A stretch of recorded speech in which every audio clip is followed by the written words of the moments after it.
Big Daddy. How you doing? Oh, man, I'm good. I'm great. Great. Ladies, gentlemen, boys, girls, children of all ages, welcome in. The Rob Brown Show is on your radio. It's the Fan Upstate, and it starts right now. Hello to you. And how do you do, upstate South Carolina? Hello, America. What's up, world? Great to be with you. Happy Monday. We made it. Or unfortunately, it's over. However you feel about the weekend in question. But it's good to be back in the saddle again. As Steven Tyler once famously said, my name is Rob Brown. On the other side of the metaphorical glass, this beautiful, beautiful upstate Monday morning. Would you look at that? At 6 a.m., the sun's almost coming up, right? Kind of, he said to himself, looking to get out of the dark. Lonzo on the other side. Why'd you say it to yourself? He says to himself, like, I'm not in the room? Not like narrating my own life sometimes. Okay, but you're right now narrating our life because we're sharing our lives at the moment. It's true, we are. We are. Aren't we just adorable like that? Lonzo is here. He is running the whole show. Great, you guys. I'm going home. I don't think you are. It is 6:01. You have many hours of work left to do. Throw another mini on there and then you'd be right. Many hours of work left to do. And do them we shall, primarily starting with the 4 most electrifying sports talk entertainment hours you will find anywhere at any time. Those are the 4 hours that start now and end at 10 a.m. Would you like to be a part of those 4 hours of sports talk entertainment greatness? I bet you would. And if you would, now's a great time to do it. Here's how to do it. The phone line is open. The Renewal by Anderson of the Carolinas fan phone is open. 844-326-3663. 844-FANFONE if you want to jump on the broadcast. You may text us at 71307. 71307 is the text line number. Start that text with FAN, F-A-N, FAN, F-A-N. We will read them on the air. You can also tweet X post me at The Rob Brown Show, at The Rob Brown Show. You can tweet X post the great one at Lonzo on Word. You can tweet X post everybody up in the station at The Fan Upstate if you'd like to get at us in that direction. All of those available for you this lovely morning. You can join us on our live stream at facebook.com/thefanupstate, facebook.com/thefanupstate, twitter.com/thefanupstate, or by searching and subscribing to the Fan Upstate on YouTube or the Rob Brown Show on YouTube or on Twitch. Those are all the different ways for you to get up in her with us today. What a weekend we had. What a weekend we had. What a weekend. Can we talk about, or is it just fascinating to me, the redemption arc of Bryson DeChambeau, which is like better than anything that has happened in Marvel or Star Wars in the last few years? The redemption arc of Bryson DeChambeau, to me, has been nothing shy of incredible. It's been wild. This is a guy that not but a couple of years ago was wildly lambasted as one of the most dislikable professional athletes in any game. Oh, wow. Not but nary a few years ago, should you bring up the name Bryson DeChambeau, you got a lot of folks who just immediately went, yo, bleep that guy. That guy sucks. He's full of himself. He's a dork. He's this, he's that, whatever. Bryson DeChambeau for a hot minute there. And I don't mean to start the day off with a controversial overtone, but I shall do it nonetheless. Bryson DeChambeau was wildly disliked. Then, over the past, say, year and a half, some stuff has happened. You will remember he came back from an injury, and when he did, Bryson DeChambeau went all full Abraham Lincoln and got swole AF. Dude showed up wearing schmedium polos that he was about to break and bust out of. Then he went on that whole run about golf is just trigonometry. It's just calculus. It's just algebra. It's just this. It's just science. And while there were some of us that went, okay, that's kind of awesome. I'm kind of intrigued by how this is going to work out long term. There were a lot of folks out there that busted up Bryson DeChambeau because he took such a robotic approach to the game. And while there are stat nerds like your boy who love the numbers, who dive into the numbers, who think the numbers tell you stories that your eyeballs cannot, I also recognize that you are not a robot. You are not a computer. You are not a golf simulator. You're a person.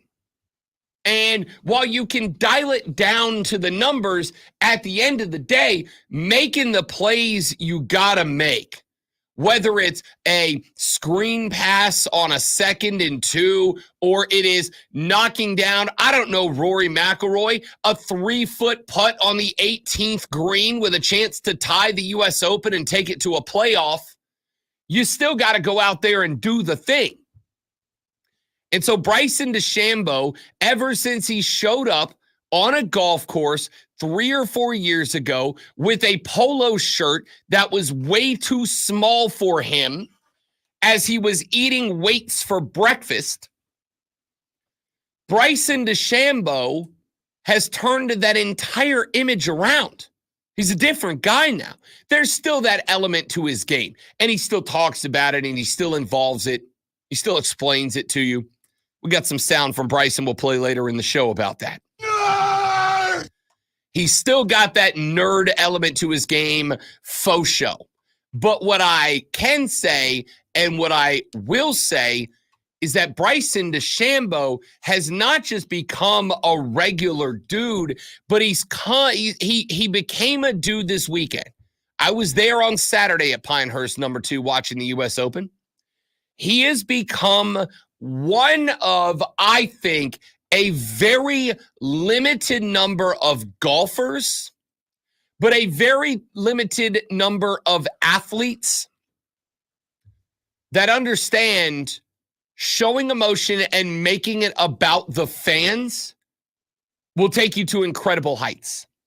Showing emotion and making it about the fans will make you a cult figure of sort amongst specifically the hardcore of that fan base.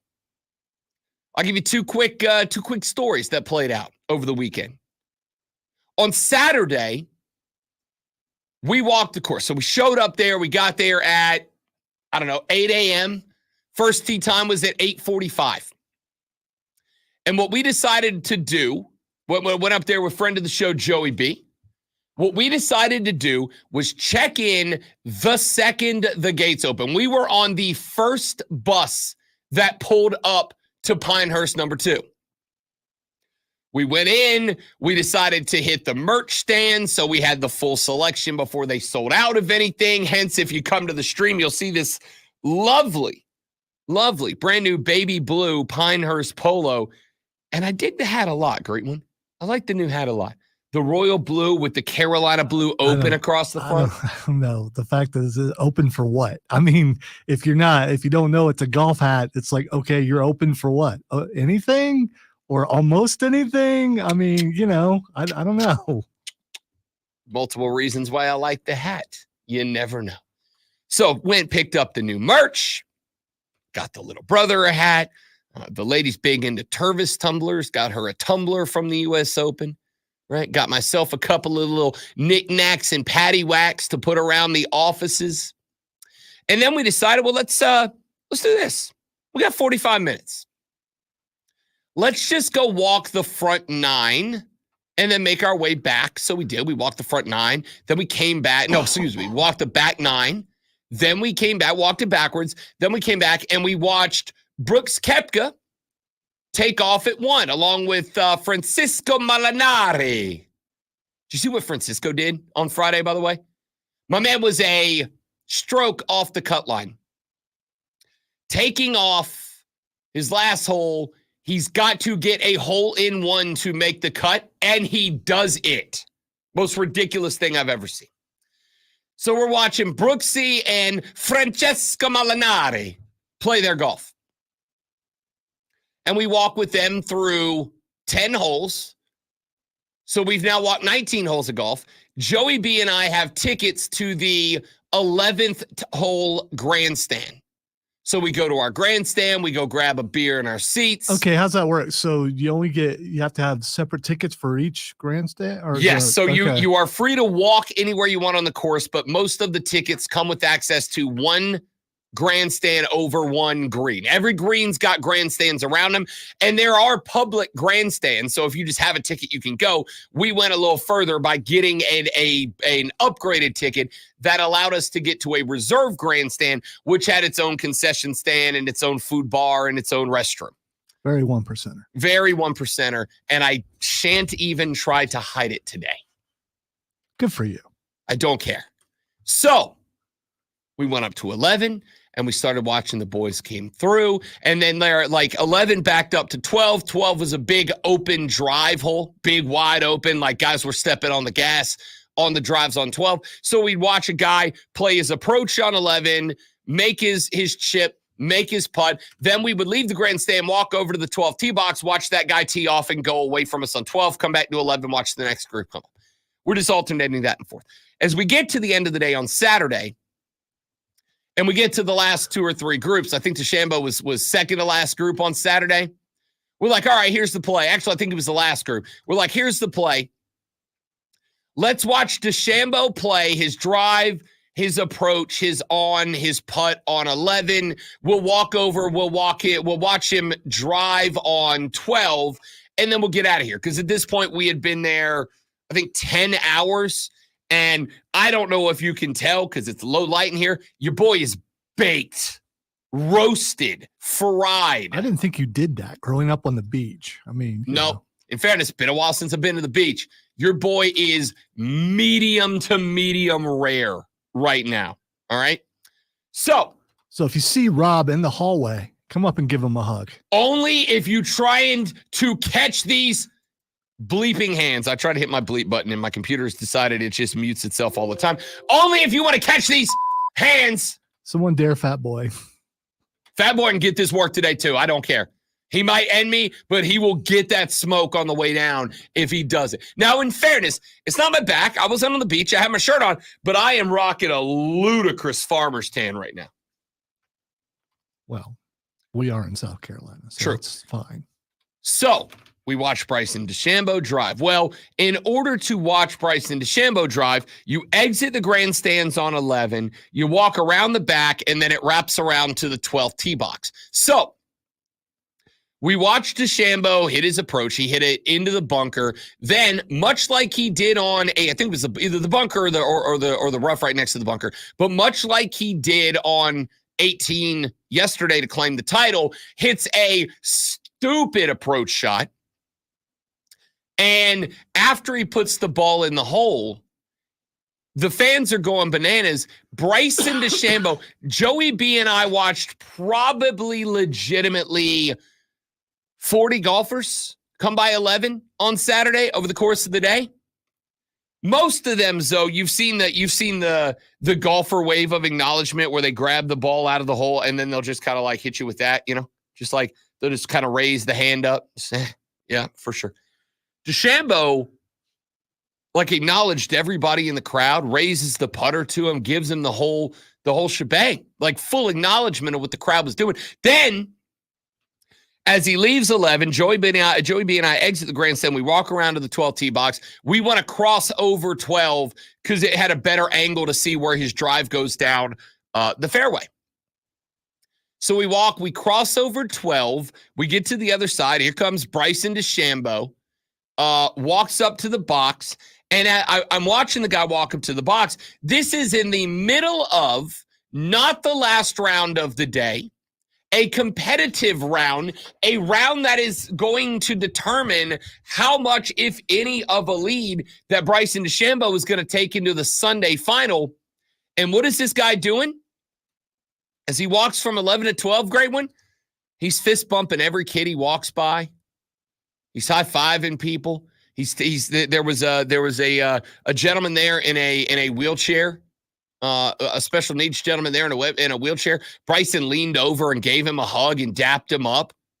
Like, this guy just gets it now. And then we're on the drive home, and I'm like, you know what I need to do? I need to, because I've come across a couple videos, but I've never really deep dived it. I need to check out Bryson DeChambeau's YouTube channel.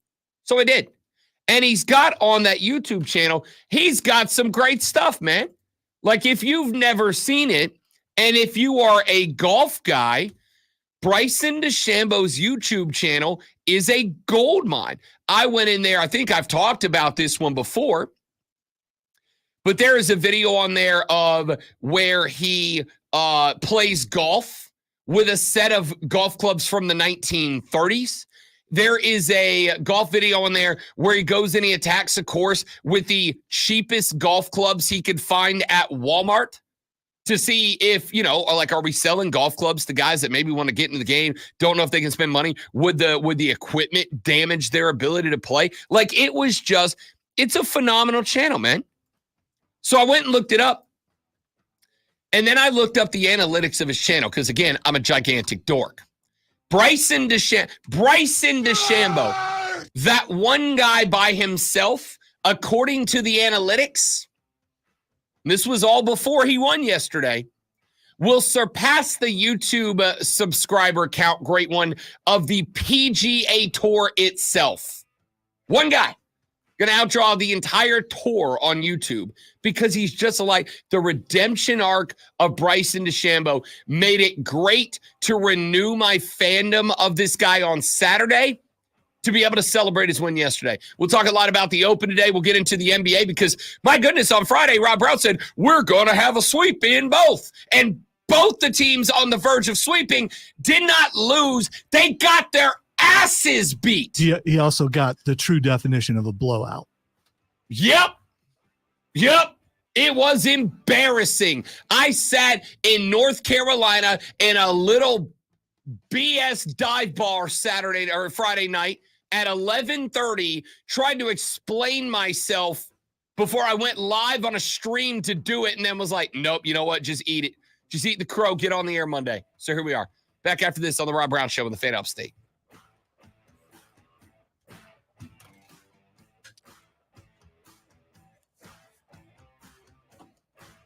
They shock you. My legs are very sore. Oh, I know.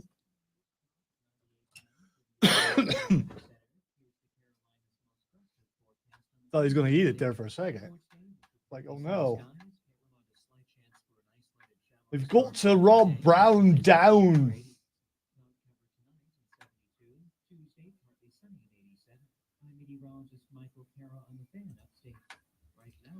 Creepy weather guy. Let's look at the weather. Today, Armageddon. Fire will fall from the sky.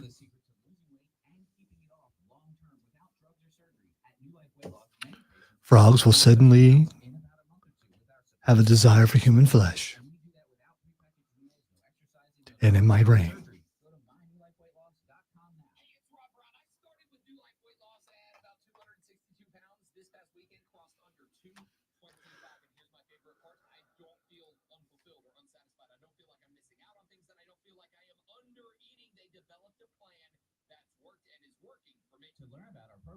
MyNewLifeWeightLoss.com and schedule your free consultation. Our expert team will discuss your health goals, help determine the root causes of your weight issues, and put you on a path to success. Call 864-719-2550. That's 864-719-2550. Or mynewlifeweightloss.com. That's mynewlifeweightloss.com. The TTI Tool Sale is back. Top brands and huge savings on power tools, floor care products, and outdoor power equipment. Friday 9 to 6 and Saturday 9 till the tools are gone. Exit 27 and Those are really cool. Subject to product availability and weather. For complete rules on contests of this station, go to thefanupstate.com. So I may have to get me some of those. You're wondering what I'm talking about? Glow in the dark valve stem caps for your car tires. Those look really cool. I don't know if they work, but What's that? glow in the dark tire valve dust caps. So you put them on your tires, Yep. and then as the tires are spinning, it just looks like solid neon on the tires. Do they come in red? I guess not. Oh, there's a red one in there. So it would have to be that glow in the dark green, yellow color or whatever that is.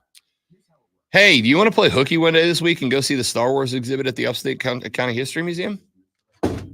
Why would it be playing hooky? I mean, you mean going after the show? Yeah. Sure. I've seen bits and pieces of them setting it up. It's cool. Yeah. Sponsored by Jeff Martin Auctioneers.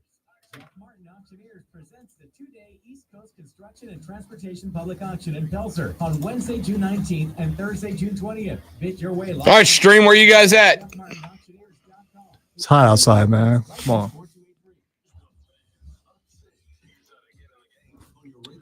Come on, Tim. I shouldn't have to remind you every day. Listen on your phone, download the Odyssey app, and search the Fan Upstate. There's a whole lot more to know about sound if you really want to go into the subject. Your smart speaker. Just say play 97 The Fan Upstate on your HD radio at WFBC HD3. This is one more thing. And on your computer at TheFanUpstate.com. Early birds get the sports.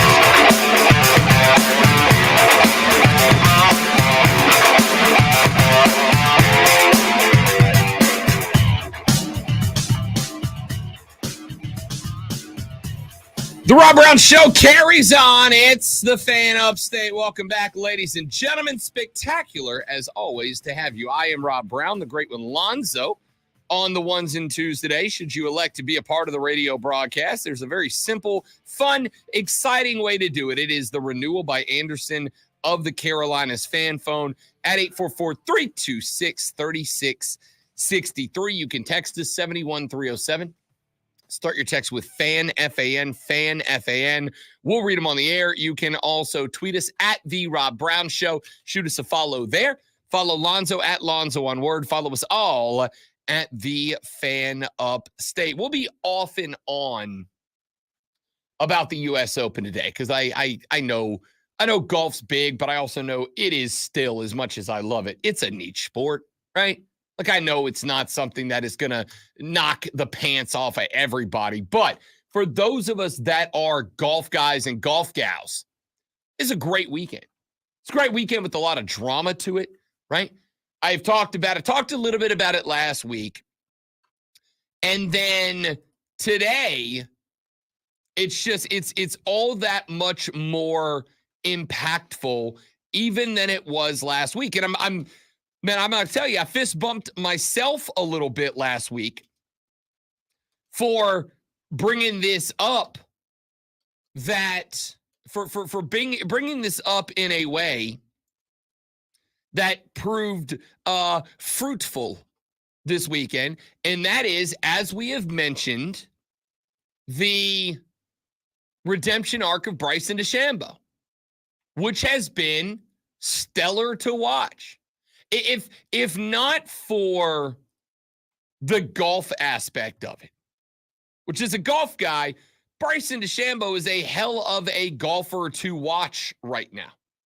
He's playing great golf. In fact, if you think about it, Bryson DeChambeau is obviously on the LIV Tour right now.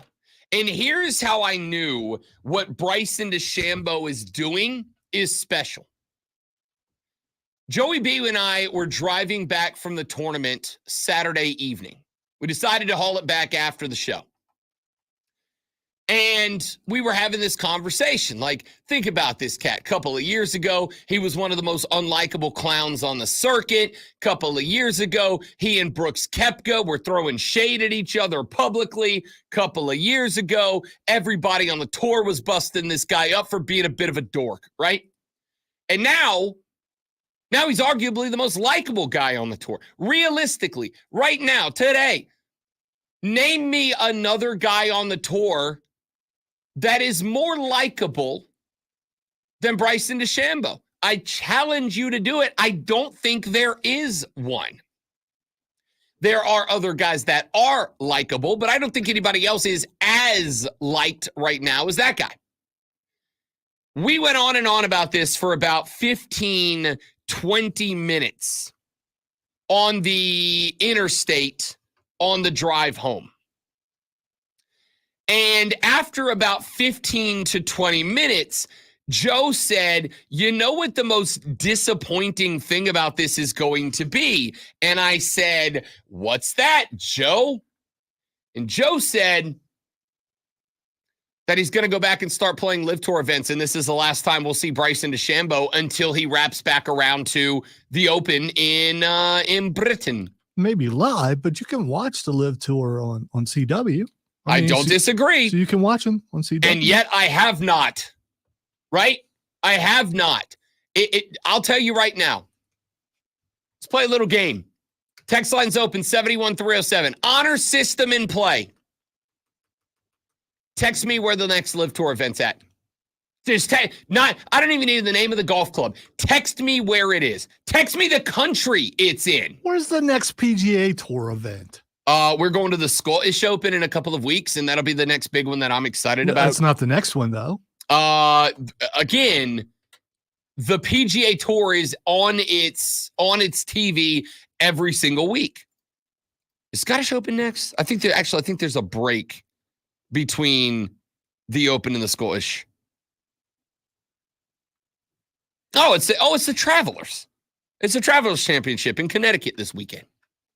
And then the Rocket Mortgage Classic in Detroit. Then we get some on-course action from our old colleague up in Detroit for the Rocket Mortgage Classic. Oh, you know he's going to be big golf guy. He is a huge golf guy for sure. Scottish Open's, I got my dates wrong. Scottish Open is next weekend of next month. That's why I blew it. Either way, Travelers Championship's on this weekend. That's a $20 million purse. Yeah, I'll be turning it on. Maybe we should send a text to our co-part in Detroit. I will say this. The Travelers Championship has a problem. The Travelers Championship's problem is that these Live Tour guys, predominantly Bryson DeChambeau, showed up this weekend. Did Bryson DeChambeau, and made some drama for some PGA Tour guys, and now all those names just aren't going to be there next week. So is there a possibility that golf fans go, you know what? I'm not watching the PGA. I want to watch where the winners are. Nope. And they switch over to the LIV. Nope. And I say nope because it's watered down on both ends now. It's watered down on both ends. Number one, there's already a literal buttload of guys who are never going to – Bryson DeChambeau could win 10 majors in a row, and they're never going to go to the Live Tour because of either A, how the Live Tour is funded, its founding and administrative entities, and number two, because it's a watered-down product that has not sold its structure to the fan base. And that's not to say it never will. As a matter of fact, I had a conversation with two guys from Sarasota in the grandstands at 11 that came up for the event that go to the Live Tour event at the Trump National Course down in Florida every year. And I was like, legit, how is it? Like, honestly, it's a lot of fun. It's just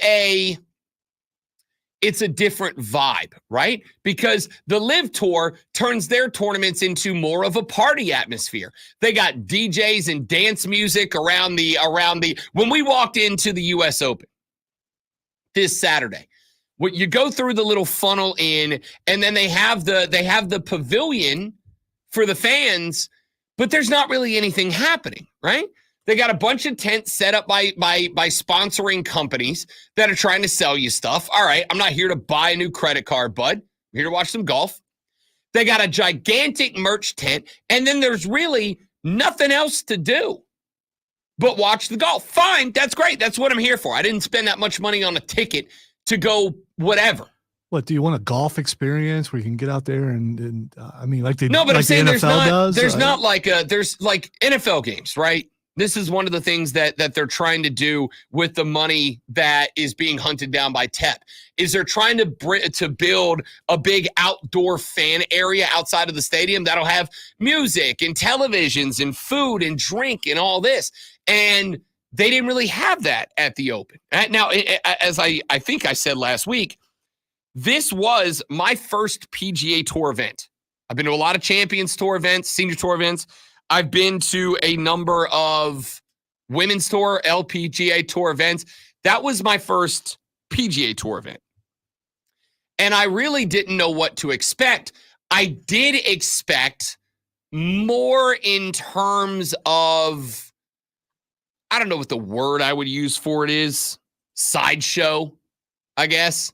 Like the focus is obviously on golfing golfers, as it should be. But I expected there'd be more stuff. And there really wasn't more stuff, which is, again, it's fine. The Live Tour is the exact opposite. They make it a party. They do a shotgun start. With Saturday, we had two guys go off at 8:45 a.m. Brooksy and Molinari went off at 8:45. And Joey B, were able to, and I just stayed one shot ahead of them. So we'd go to the middle of the hole, watch them hit their drive. When it landed by us, we'd walk up to the green, watch them hit their approach. When they were putting, walk to the next tee box. And it was fine. But it's like, for a couple of hours, you got 4-6 guys on the course versus the Live Tour where everybody's out there at the same time. And everybody starts at the same time.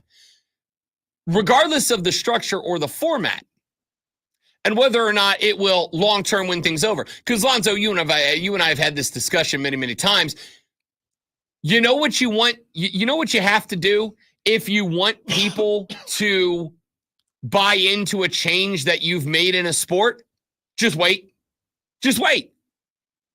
Think about all of the complaints that we have had about changes in sports over the years, and how many of y'all have ever truly said, oh, there's too many changes, I'm not coming back, and not come back. Very few of you. Very few of you. See college football fans. Yeah. Oh, yeah, it's a wild, wild west. It's not my college football. Oh, I'm out. And then we turned in the highest ratings for a season ever in the game. And I got to guess about what's going to happen to that next year with the 12-team playoff. To the moon. Point here is, there are already a lot of people who are never going to give the Live Tour a chance. Will that change with time? I don't know. What I do know is the Live Tour this upcoming weekend is in Nashville, Tennessee. It's next door. That's what, 5 hours from here? 4 hours from here? Theoretically, realistically, I should have guys in my circle right now that are hitting me with texts going, Rob Brown, we doing the Live Tour event this weekend? And put me in a real weird spot to say no. Because on one hand, I really dislike the Live Tour. On the other hand, Bryson DeChambeau is the most likable guy on the tour, to the point that for a 20-minute conversation about this cat on Saturday night, I forgot he was in the Live Tour. Forgot it. And OBT Dubs, since we're getting controversial up in here, Bryson DeChambeau and I could not disagree on politics more. Could not have a completely different philosophical standing. And yet, I look at that guy and go, I pull for him. I actively am now searching out Bryson DeChambeau # content because he's just made himself a likable dude. All right, later on in the show, we'll talk about the collapse of Rory McIlroy. We'll tell some more stories from the weekend, including my run-in with Get in the Hole guy, and a lot more. It's all coming up on the Rob Brown Show on the Fan Upstate.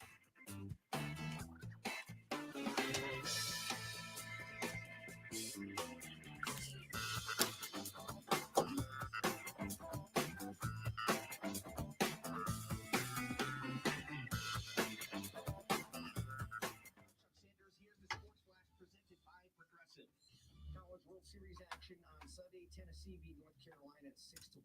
Florida State with a 7-3 win over Virginia. Today, NC State takes on Florida. Oh, man. NASCAR Cup Series Sunday at Iowa. Ryan Blaney took the checkered flag. William Byron ran second. Chase Elliott finished third. Cup Series action resumes next week at New Hampshire. The Braves came up short Sunday, falling 8-6 at home against Tampa. Jose Siri hit a tie-breaking 2-run homer in the ninth. Austin Riley hit a 2-run homer in the eighth for Atlanta.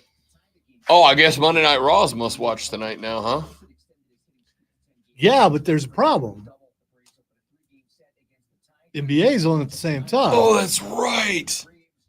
Well, the Bro Cave will be getting the work in tonight. James, good morning, buddy. Welcome in. Great to have you. I won't be up for the end of either one. So, and Uncle Howdy ain't going to show up till the end. You think? There's a countdown timer. I didn't see when. I just saw it earlier. You know, I saw it last night at 23 hours, and I didn't do the math in my head to see, and I don't remember what time it was.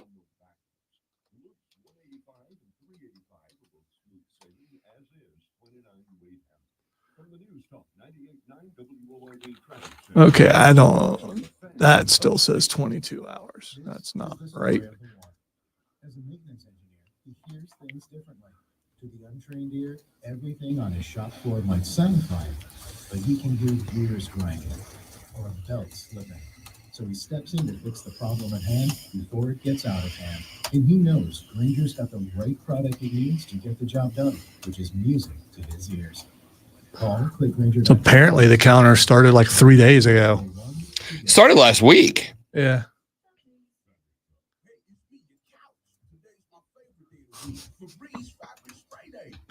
Hey, it's me, your couch. Yo, couch.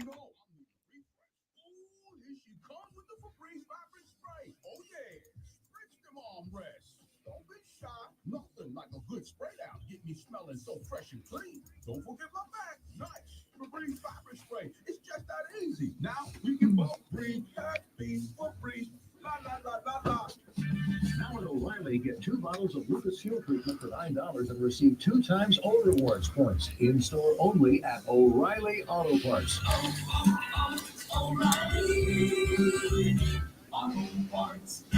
Staples can print I went. to move your business forward, like I ate, drank, and enjoyed Saturday. Some even same day. And now at Staples, save up to $50. We did the pedometer.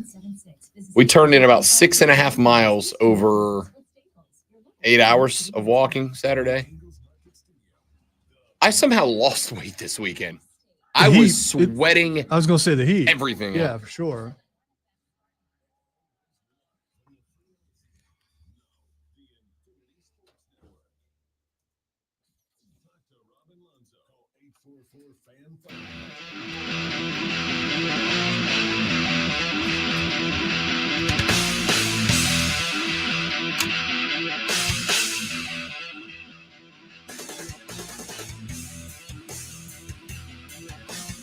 The Rob Brown Show continues. Rob, Lonzo, you. Renewal by Anderson of the Carolinas fan. Phone 844-326-3663. The text line 71307. Start your text with FAN, F-A-N, FAN, F-A-N. We'll read them on the air. Tweet me at The Rob Brown Show. Tweet Lonzo at Lonzo on Word. Tweet us all at The Fan Upstate. We mentioned it on the way out there. Let's start our conversation because there will be multiple of them today. I had but one question late Saturday Eve as I sat in a dive bar in Cheraw, South Carolina. You ever been to Cheraw? Great one. I believe I've been through it. I don't think I actually stopped because I might have been afraid, but I don't know. We stopped. We booked a hotel in Cheraw, because getting any closer to Pinehurst Village took the hotel rates up about 10 times what they cost in Cheraw. Cheraw about 45 minutes away from Pinehurst. So we were like, let's just crash. We'll give ourselves an hour drive in the AM. That'll work. That's fine. No worries. So we stopped in Cheraw. We got there because we left. Joy B.I. went and played 18 on Friday. I went home, packed up the gear, jumped in the rig, we took off and got to Chirac at, I don't know, 8 p.m., 8:30, something like that, right around tip of the game. And so we got to the hotel, put the stuff down, said, let's go find us somewhere to eat, somewhere to grab a beer. So we left.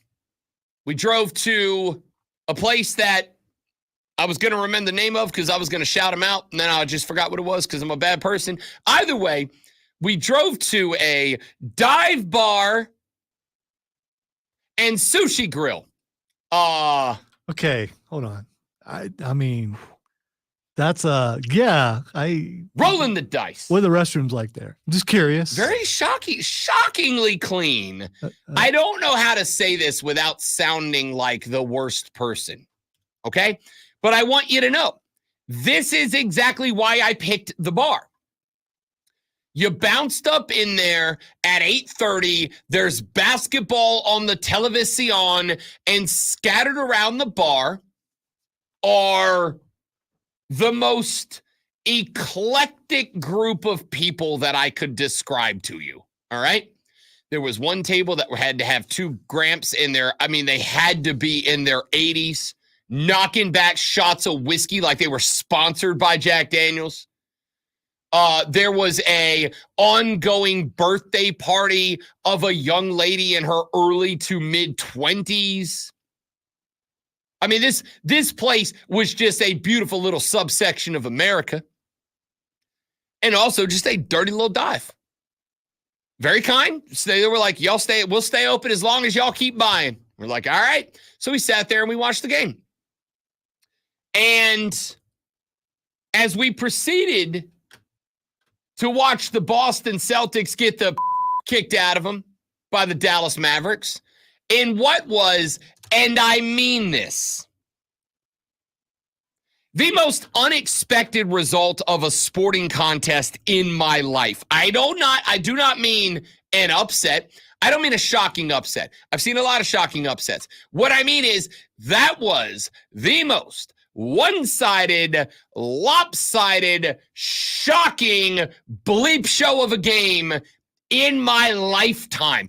It was almost a 50-point game by a team that was down 0-3. There has never been a result that was more on its head than that one. Most fun I've had watching basketball in a long time. I had no doubt that you were staring at the screen with great glee. I was thinking of you. I don't know why. I know. I don't know yeah, why. you do. Yeah, you do. I sat in a bar stool in Chirac, South Carolina. I started to send you a text. I wish I had. I was going to ask how you were doing. I'd be full of bleep if I didn't tell you I wasn't waiting for it. And I told Joe, I'm like, Zoe's going to hit me up, and I have nothing to say. I got nothing. This will be the first text that I don't ignore because I'm forgetful, that I intentionally go and delete. That's why I didn't send it. That game ended. And I sat in a dive bar, Chirac, South Carolina, watching this game, great one, on a television equivalent to the one that your teacher used to roll in on that squeaky-ass metal cart on Fridays when she, now that we're older, we all know, had a hangover and didn't want to deal with you. And she rolled in and said, all right, there's going to be a quiz on this episode of Bill Nye at the end of the class. So watch closely because there's going to be a quiz on Bill Nye. Play. Right? That kind of TV. That's what I watch this game on. And so I watch this game. The game ends, and Joey B and I are sitting there and breaking this game down because I put a little bit on the sweep. Not a lot. I put a little bit on the sweep. And then when Dallas went up, what was it at halftime? 30 some odd at halftime, right at 30 at halftime? Yeah, it was a lot. It's like 28, 30, 34 at halftime. I looked and I said, oh, you know what? We're in North Carolina. I can gamble without having to leave the state this time. So I'll tell you, like most of the props, like you can bet props here by using Prize Picks or whatever. You can bet props. When I want to bet games, I gotta drive, right? That's okay with me. I don't mind it. I enjoy it. I make my game selections for a couple of weeks, whatever, a couple of days. So I'm like, we're in North Carolina. Let's fire it up. I was very close to telling Joe. Yeah, but you weren't in North Carolina. I'm finishing the thought. Okay. I was very close to telling Joe at halftime, Mavs up 28-30, whatever it was, get in the truck. We are driving 10 minutes into North Carolina because I can get Boston plus 26.5 right now. 26.5. I'm like, there's no way. No way. They're not going to rally to be inside of 26.5. And then Joe goes, dude, there are days where you just got to cut your bait, right? There are days you just got to move on and take the L. The voice of reason. Yeah, he was. He said, sometimes you just got to eat the L, bud. In a bar that sells sushi, a voice of reason. Yep. He said, you got to leave it in the back pocket, eat the L, move on. And I was like, all right, fine, whatever. And I'm real glad it worked out that way because I'm going to tell you, I'd have bet the farm Boston would be inside of, again, 26.5 points at the end of that game. And God, it was almost 50. It could have been worse. I don't know how much more. I believe Luka sat down for the fourth quarter, didn't he? Yeah, but so did the Celtics. That's what I'm saying. Everybody got pulled. So if Luka stayed out there, it could have been worse. Well, if Luka would have stayed out there, they probably would have ran their guys out there and just hope. But again, and then it would have been worse because he was rolling that night. Regardless of how it went down, it's over in 5. Boston's winning the next game. So tonight. Yes. Tonight, Boston's winning. Yes. Okay. Yes. Same confidence you had Friday. Yes. Okay. Same gusto. Okay. All right. Because here's the projection from me.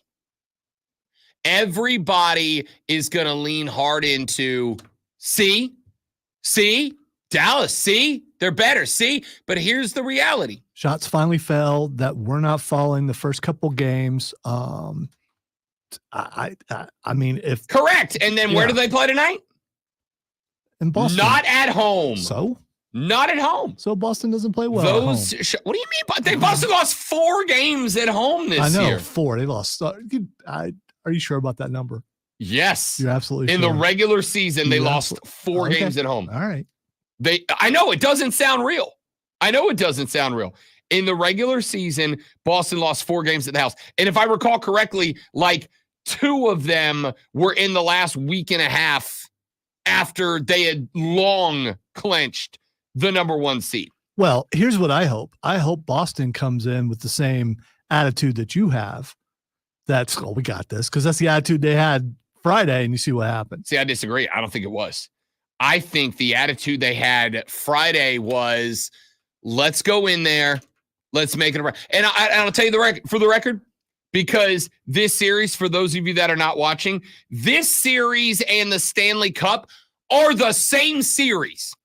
Because Boston Boston got hammered after being up 3-0. The Florida Panthers went up 3-0, and Edmonton beat them 8-1 in the Stanley Cup final game. Here's what I think. If Dallas were to come back and win this whole thing, the money that you win on that, you should have to give to me. If they do, I am absolutely not going to do that. Because the money that I might win if they do that might pay for everything I got left to pay for in the wedding prep. All right. That being said, I did put, and I said this, I put 2 bets down on this series. One of them was Dallas in 6, and one of them was Dallas in 7. And you got longer odds, Dallas in 7, which if Dallas wins, it has to be. And now before anybody goes, wait a minute, Rob, no team has ever come back down from 3-0 and won a series. I understand. You know what else has happened? No team, Lonzo, has ever won in NBA Finals in which they lost the game by 36 points or more. Teams have lost games by 36 in the finals. None of those teams have won in NBA Finals. So somebody in this series somebody is going to do something that has never been done in the association's history. It's either going to be Dallas coming back down from 3-0 and becoming the first team to make that happen, or it's going to be Boston becoming the first team to lose a game by 38 or more and still win the NBA Finals. It's going to be Boston. Because Dallas, even with a Saturday and a Sunday to rest, Dallas shot their wad on Friday night. Dallas went full afterburner, Top Gun, up the side of the mountain, roll over to the other side. Or Star Wars, because it was the same thing. But Dallas, I think blew the gas tank in that game. And even with 2 days rest, it is no secret, or if it is, it's a very thinly veiled one. It is no secret that Luka Doncic is sore. He's beat up, all right? He just is.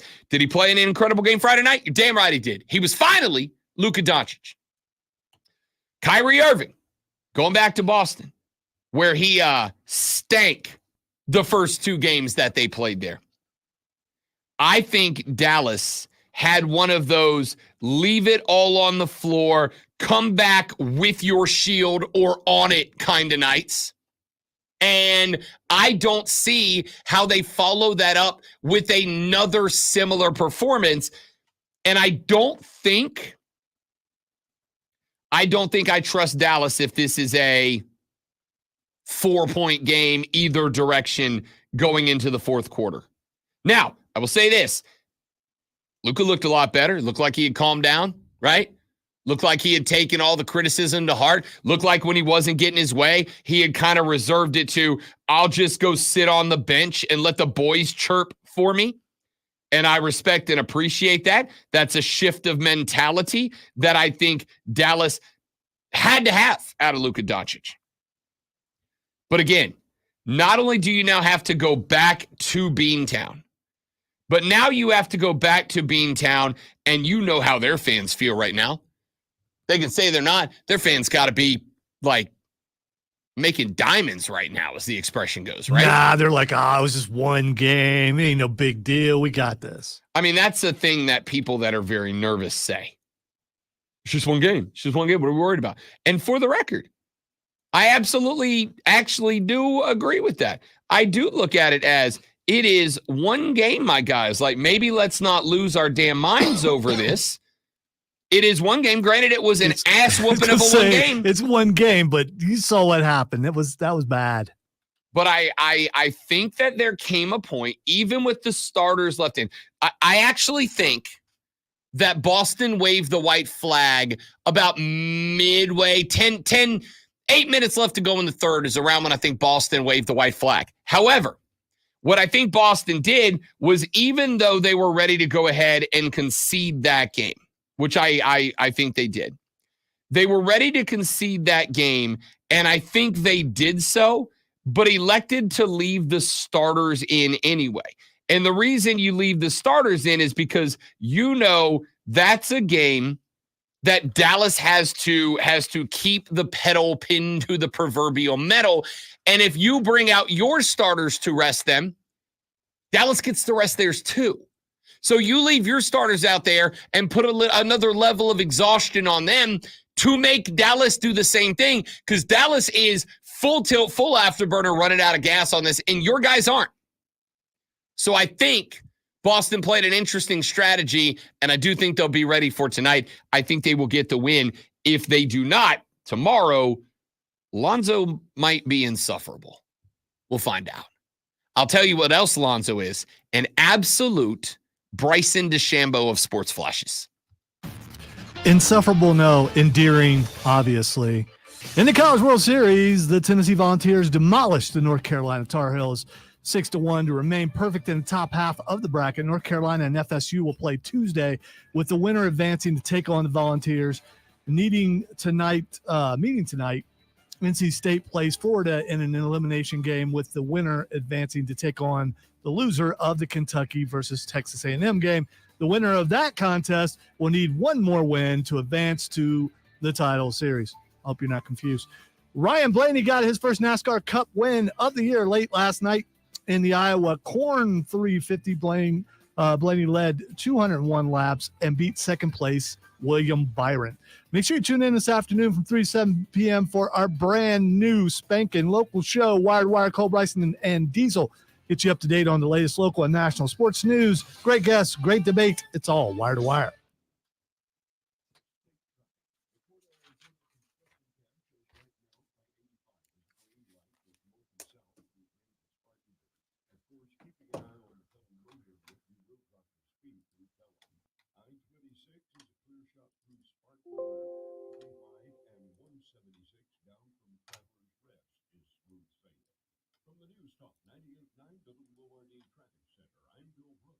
Are you worried that you may not be able to enjoy the summer as much as you want because of joint pain? It is the best time to be outdoors, but not if your knees or your shoulders or your back or your hips are hurting, right? Hey, it's Rob Brown. Don't suffer any longer.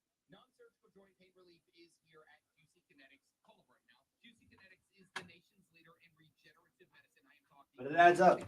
Very quick. Hi, Lonzo. Hey, Chris. Coming to inquire about the thing that happened on Saturday. Which part? Uh, All right. Mike 3 and 4 did not work. so the ones that are like over. So if you're looking, Mike 1 will be on this side and yeah. Where are you 1, sitting? 2, 3, 4. I was sitting in 4 and at the corner looking at the door. That mic did not work. The one next to it did not work. So we eventually, even though he was working on it, he could not make it work. So I had to switch mics, jump over to Cameron was on the one closest to the wall. That one was working. So 1 and 2 worked. The other 2 did not. So partway through the first segment, I had to jump over there. He tried to reset the board afterwards, thinking it would make it work, and it didn't. I don't know if he got it done before he left. He never texted me or left me an email or anything. Knew that there might be a problem because even though you guys test the room, until there's a full live show in there, I mean, and I obviously he knew that too, or he wouldn't have been there. So that specifically was why he came in. Yeah. He wanted to make sure that everything works all right because that literally is the first live show that we've done in that room. Right. And I knew that. I knew going into it that was going to be that. Said that when we were on the air that was going to happen. There was some frustration on the other side of the board, and had to calm him down. And then eventually I moved Cameron to Matthew was only there for an hour because he had D&D. So I moved Cameron to another room reluctantly. Sorry, I can only work for an hour. I got to go play D&D. Dude, he's a You're guest. wrong. He's Me a too. guest. Hey, yeah. And by the way, I have no problem with that. No, it's for that show. It works perfect. I wish I could Yeah. tell Andrew that. Like, Yeah. Well, you probably could. Doesn't mean it would be accepted. But in this case, that's what I mean. in this case, it was it accepted. in this case, it worked out. I hated putting Cameron in another room.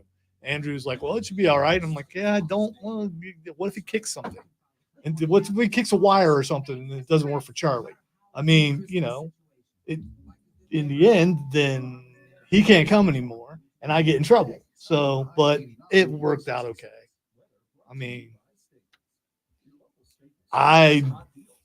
when you think what's the worst thing that could Who's happen? the guy that looks like he wants to play Hannibal Lecter in the 18 reboot? Or Oh, that's Christian Cage. He's that was the wrong Hannibal. No. Maybe that would be an interesting crossover, though. I will tell you. Oh crap. Oh no, that's right. Never mind. It's a little early. My bad. That guy that you're looking at is your dad, and he's my dad, and he's The Rob's patriarch. dad. Yes. And he's glad your real dad's dead. Yeah, that's what he does. He finds people whose dad died and says he's there. It's One of my favorite he's gimmicks a in the wrestler. history of It's messed wrestling. up. It is.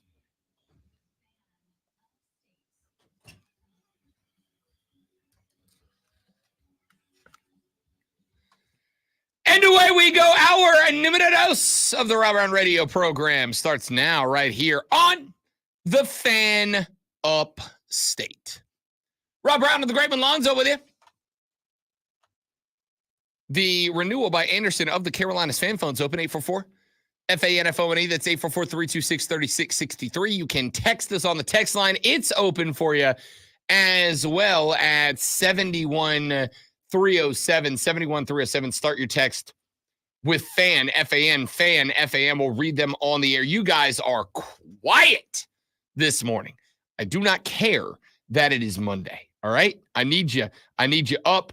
I need you active. We got a busy show lined up for you today. Coming up at 8:40, we've got John Blau of the Post and Courier. We will talk some Clemson athletics with him, as obviously we are in the heat of Cruton season. So we'll talk to John Blau at 8:40. At 8:20, a very special guest. It is soon to be former head coach of the Greenville Swamp Rabbits, Andrew Lord, will be joining the show. Lordo has accepted a job to move up to Canada and do a little coaching in a Canadian junior league, puts him a step closer to working with the big show. So we will talk to Lordo about his decision to accept that position and make his way up to America's hat. We will talk to him and allow him to reflect a little bit about his time here in Greenville, South Carolina. And as he is staying on in a consulting role for a couple of more weeks leading up to his ultimate departure and helping to find his replacement, we'll talk to him about what he sees as the future of our hockey club as he departs and takes a step forward in the world. Very happy for and proud of Andrew Lord, who has been a phenomenal guy in his time here in the GVL. That's coming up at 8:20 this morning. So we will be busy in that 8 o'clock hour, which means if you'd like to get in on the phone lines, if you'd like to get in on the text line, now is the time to do it at 844-326-3663 or at 71307 on the text line. Start your text with FAN, F-A-N, FAN, F-A-N, and we will read them on the air. All of that going on in the next hour, but to open up this hour, my dudes and my dudettes, we got to let you know what's going on in the world of sports. There's a lot going on in the world of sports, but there are some things that stick out more than the rest in the world of sports. And those things are the three things you'll be talking about when you get to the office. Those things are the three things on today's water cooler cheat sheet. Are you ready for the playbook of the peculiar, the almanac of the absurd, and the encyclopedia of the extraordinary? Well, you better be, because we're diving headfirst into the three top stories that will have your coworkers saying, "Feel me? For real. Do you feel him, sir?" I do. First bathroom break. No. Here we go. Welcome to the water cooler cheat sheet on the Fan Upstate. It's the water cooler cheat sheet, the top three sports stories that you need to know before you get to the office and start talking sports with your coworkers this morning. When you gather around the water cooler, these are the things that you will be discussing. Let us begin with item number one. We have talked about it at length so far today, and we continue to do so now. Bryson DeChambeau captured his second U.S. Open yesterday, held off a back nine charge from Rory McIlroy in a golf course that was set up to be, to steal some words from Scotty Scheffler, a torture chamber. I'll tell you right now, seeing it in person, seeing it on TV is one thing. Seeing it in person is a different breed of cat. Do you look at that? I mean, you and Joe, were you looking at it going, okay, I would have played it this way. Yep. Here's how. Okay. All right. Again, golf is not as much knowing what to do as being able to do what to do. Here's what I mean. Joey B and I can sit there and look at approach shots and where guys are and go, all right, I'd take this ball flight and I'd send it that way and do this and do that. Being able to step up, grab a golf club, and do that is what makes golf hard. Now, there are guys who see the course differently. There are guys that have to realize that my ability ain't that. right? When Bryson DeChambeau pipes it out there 40 yards longer than the guy he's playing with, the spot that he puts the golf ball creates a second shot opportunity that the first guy doesn't have. He's got access to different areas of the golf course that a guy that's 20, 30 yards shorter than him does not have in the bag. And being able to recognize that and play to that is massively important. So, the sitting there on, I mean, any of the holes we looked at, but Joey B spent most of our time, we spent most of our time sitting on the grandstands at 11. And obviously, as you watch more guys come through and you learn which spots of the green are difficult and where guys are missing, we watched, I think, 17 golfers come through and saw one birdie on 11 because everybody was hitting the right spot, but everybody was reading the green wrong. Everybody was missing from the same spot, hole out right, quarter cup. Everybody. And it's real frustrating because it's like, if I can just yell, wherever you think it's going, aim left, right? But I can't. That's not how it works. Seeing it play out, man, this course was designed with the most evil of intentions. And it showed up that way.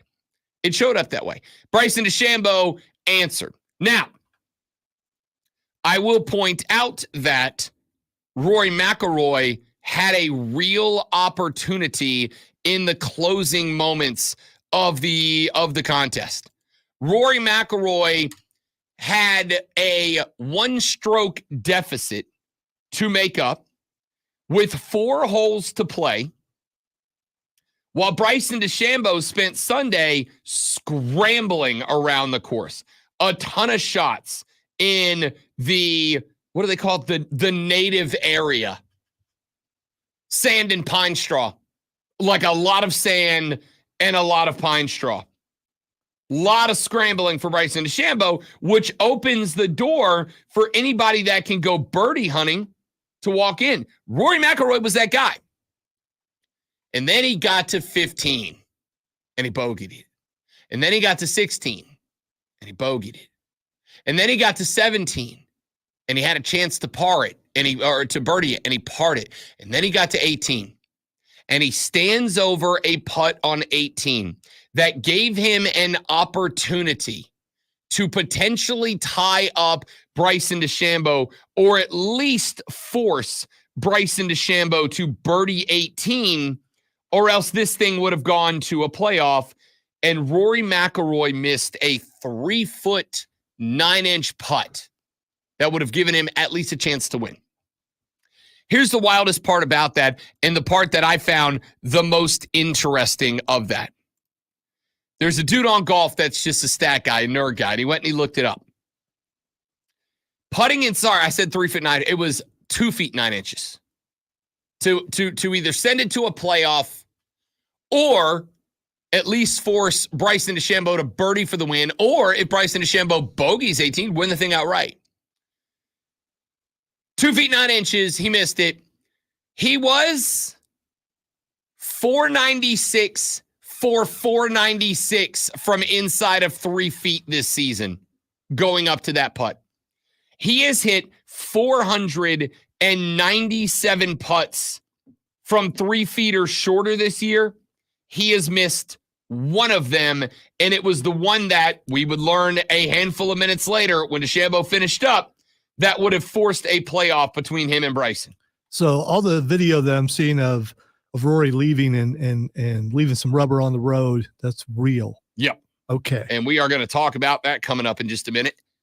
Because, yes, Rory got lambasted last night on social media because after Bryson knocked down the game-winning putt, Rory was gone, dude. Like, could not get in the car fast enough to leave Pinehurst. And I do want to address that.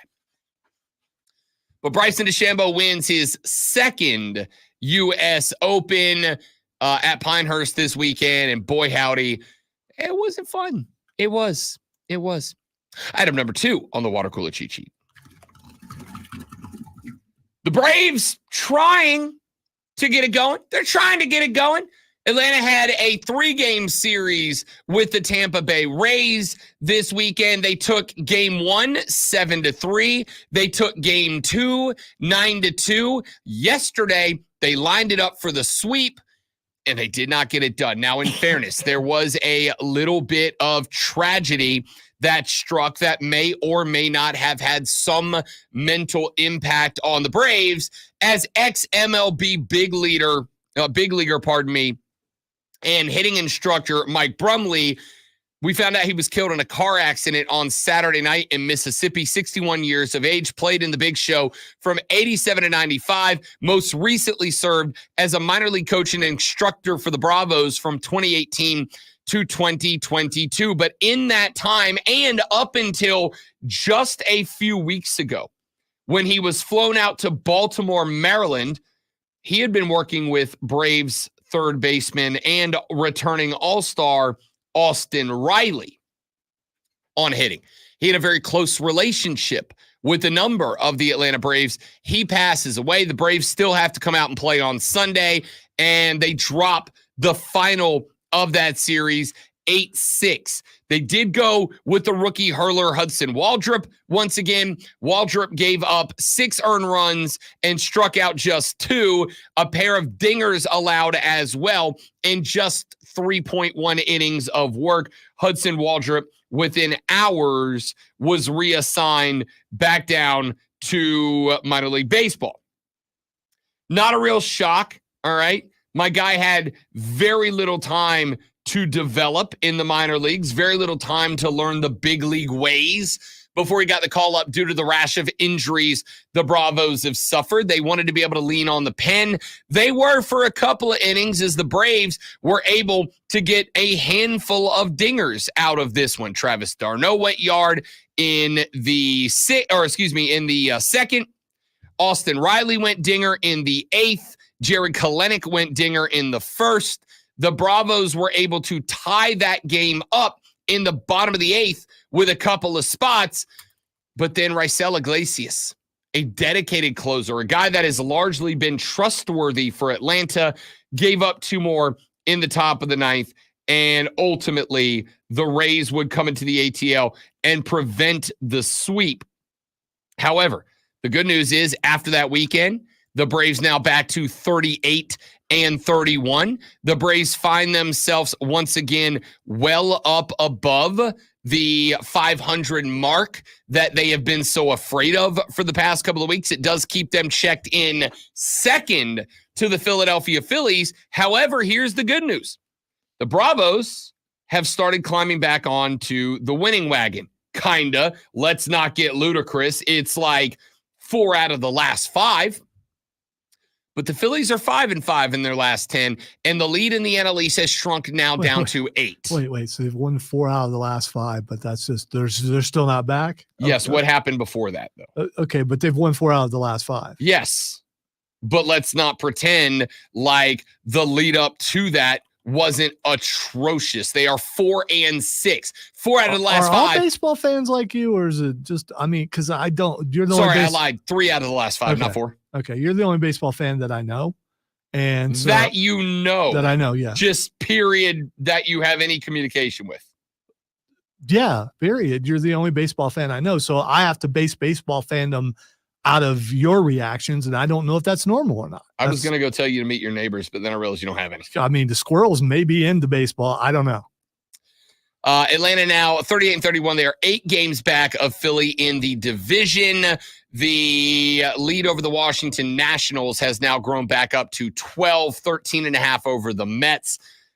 In the National League as a whole, the Bravos are still very much in a wild card spot.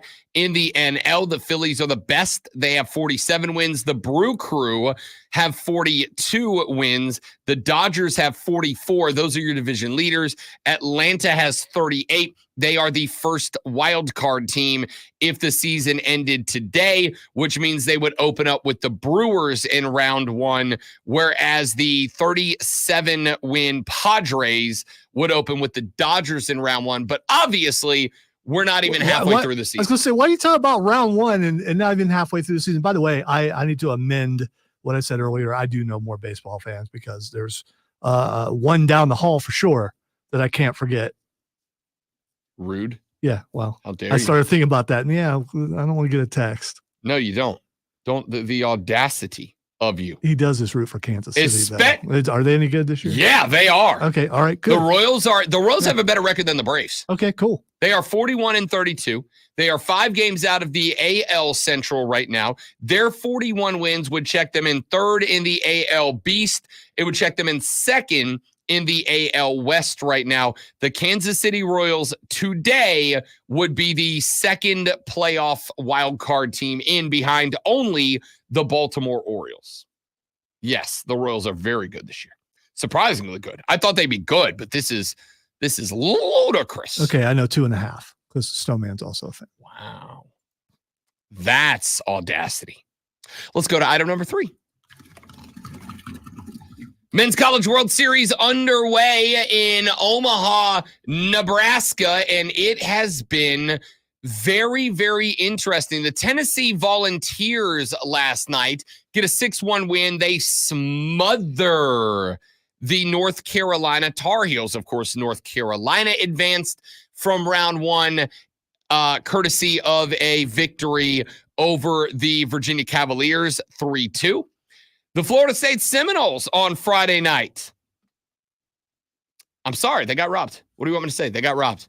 A check swing that would have been the last out of the game and sent Florida State into round 2 without a blemish. Ended up seeing an obvious check swing not called. Tennessee would then go on to score 4 more runs to win the game 12-11. Obvious to who?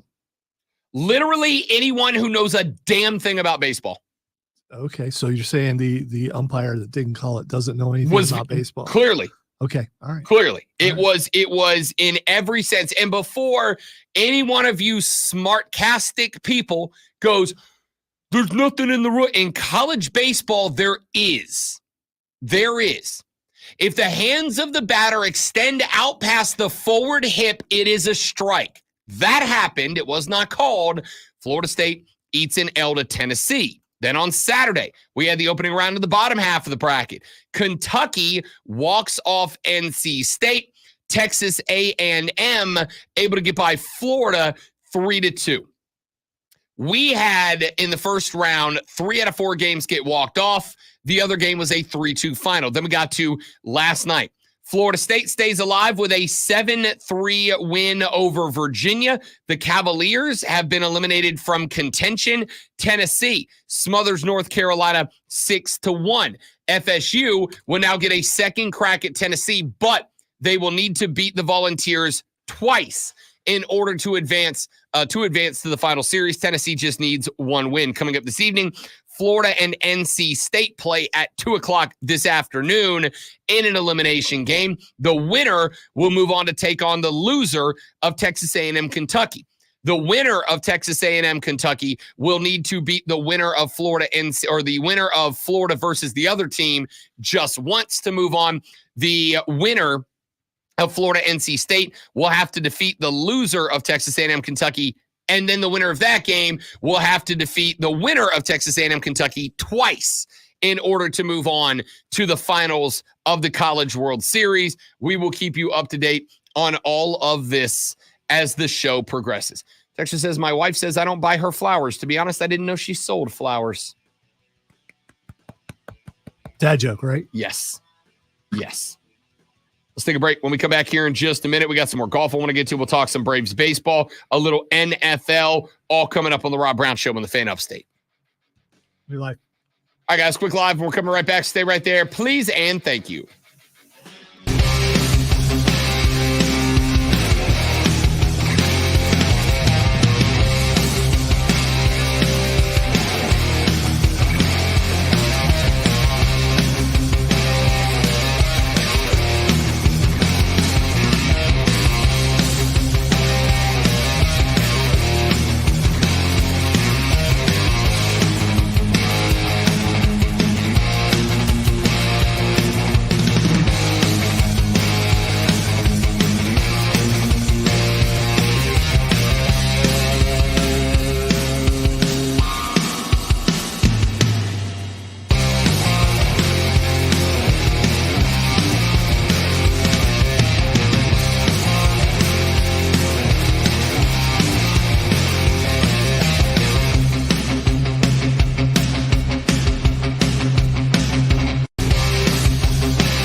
So I'm walking back down the hallway. I want to go get me a new water.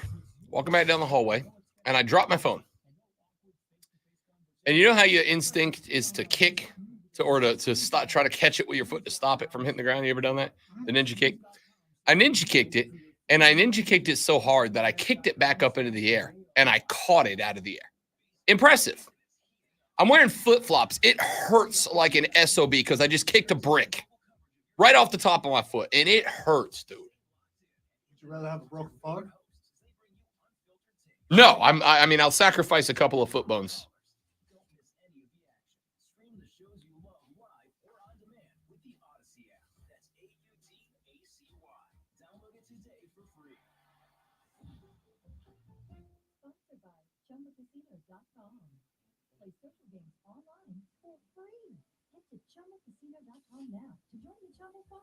Toes don't really do a whole lot anyway. So, I mean, they help you with your balance, but that's about it. Unless you're a toe painter. I don't think you're a toe painter with your just like a feet.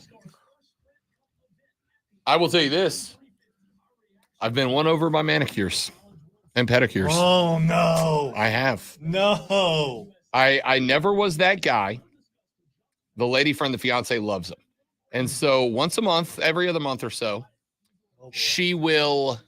that's like, we alternate what we do for dates or whatever. And so every now and then when it's her pick for a date, she wants to go get manicures and pedicures together.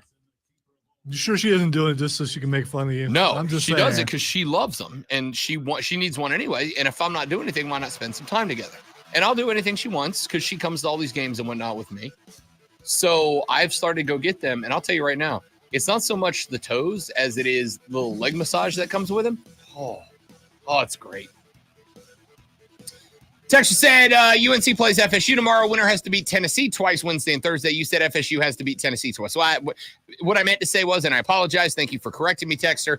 What I meant to say was the winner of FSU North Carolina has to beat Tennessee twice in order to make it to the final round. Saying Florida's got to play today. Yeah, okay, all right. If they lose today, they are out. If they win today, then they will have to play the winner of tonight's game and have to beat whoever that turn. Well, actually, if Florida wins today, they will have to play the loser of tonight's game, beat them, and then beat the winner of tonight's game twice to make it to the finals. Wow, thank you for the clarification. No one's confused now. I wouldn't think so. It's not that it's not that tough to follow. All right. If you're in the losers bracket, you can't lose again. If you are in the winners bracket, you have to win one more time. For Tennessee, the teams that play this evening have to win twice, but the teams that play this afternoon in the losers bracket game will have to win 3 more times. You're welcome for the explanation. Yeah. Hey, let's talk about Angel Reese and Caitlin Clark for just a minute, shall we? Oh, goody. I know. So over the weekend, those two got together for another basketball game as Angel Reese and her Chicago Sky took on Caitlin Clark and her Indiana Fever. 91-83 your final. The Fever get win number 5 on the season. And whoa, slow your roll. Would you look at that great one? The Fever have more wins than the Chicago Sky now do. Oh my gosh, it looks like if you run an offense that springs open a three-point shooter, she'll make three-point shoots. Okay, so I didn't know the Fever had won any game because there's no coverage on anything that Caitlin Clark does. So I'm surprised. It really is kind of asinine how much she's ignored. Yeah. You know? Yeah. Like, I wish she'd just get let's give her some attention here on the Rob Brown Show on the Fan Upstate. All right, you do that. I'm not participating. Caitlin Clark had 23 in that game. By the way, she did so on 7-11 from the floor, 3 of 7 from the arc, 6 free throws. She had 8 boards, 9 assists, and 5 turnovers, which is below the season average. And 1 concussion. And a concussion because in this game, Caitlin Clark had a run at a layup. Angel Reese, noted Caitlin Clark disliker, had a run, swiped, and this is where the controversy is. either at the basketball or at Caitlin Clark's head, depending on how you feel about the topic. I am willing to give Angel Reese the benefit of the doubt. Dude, there was a windup. I am willing. When you go back just a little bit extra, they call that a windup. I am willing to give her the benefit of the doubt that it was a basketball play on the ball, but I am going to say if it was an honest, legitimate play at the basketball, it was at the very least reckless and bad for her team. At the least. At the most, it was an egregious foul against the head of Caitlin Clark, something that every professional league everywhere is doing their best to get rid of. But if it was a genuine play on the basketball, then it was executed poorly. It was reckless. It is always going to result in a foul, and it is always going to result in damage to your team. Now, I am here for the Reese-Clark rivalry. I am here for it every time these two get together. I am here for it every time they chirp on the television screens. Give it to me. These are the things that make sports interesting and entertaining. And these are the things that, in a weird way, I do think the W is going to need to embrace.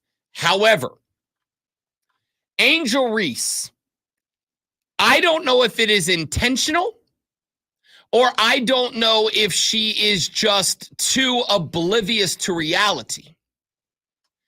Angel Reese, Lonzo, is doing a hell of a job making herself into the bad guy in this rivalry. Which is, it's fine. It's okay. Everybody loves a heel. It's fine to have a heel as long as you're overall. Say hello to the bad guy. As long as the overall thing that you're doing doesn't hurt the product and the rise of the product, which she's in danger of doing, and so are some other girls. And I think that is the conversation. It is one thing for these women to be busting up on Caitlin Clark for being the crown jewel of the league when she's won 5 games out of 15 so far. It is another thing when you start, if you feel this way, putting her in danger. Pulling her arm back, sending it across the basketball, and catching a forearm shiver to the ear of Caitlin Clark legitimately puts her in danger. Remember, I said from the beginning, I'm not sure she makes it through the entire season. She gets a few more hits like that, she might not. As Razor Ramon once famously said, where I come from, it's not about how many times you get knocked down.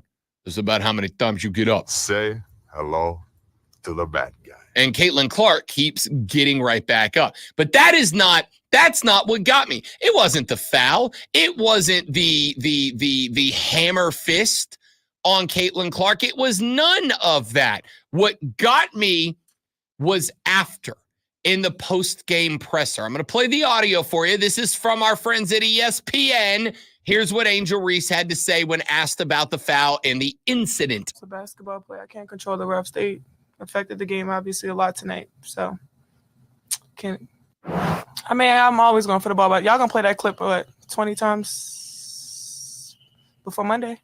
So, it's cool. I think we went up really strong a lot of times, and we didn't get a lot of calls. And going back at looking at the film, I've seen a lot of calls that weren't made. I guess some people got a special whistle, but just being able to play hard as best as we can. I'm still proud of Camilla going on, still getting a double-double. And that's something y'all not going to be able to stop regardless of the referees. Like, we're here for a while. We're not going to be denied. It's no matter what you guys can try to do. But our goal is to win. And we're going to do whatever it takes to win and continue to do that. Lonzo, it's all your fault, bud.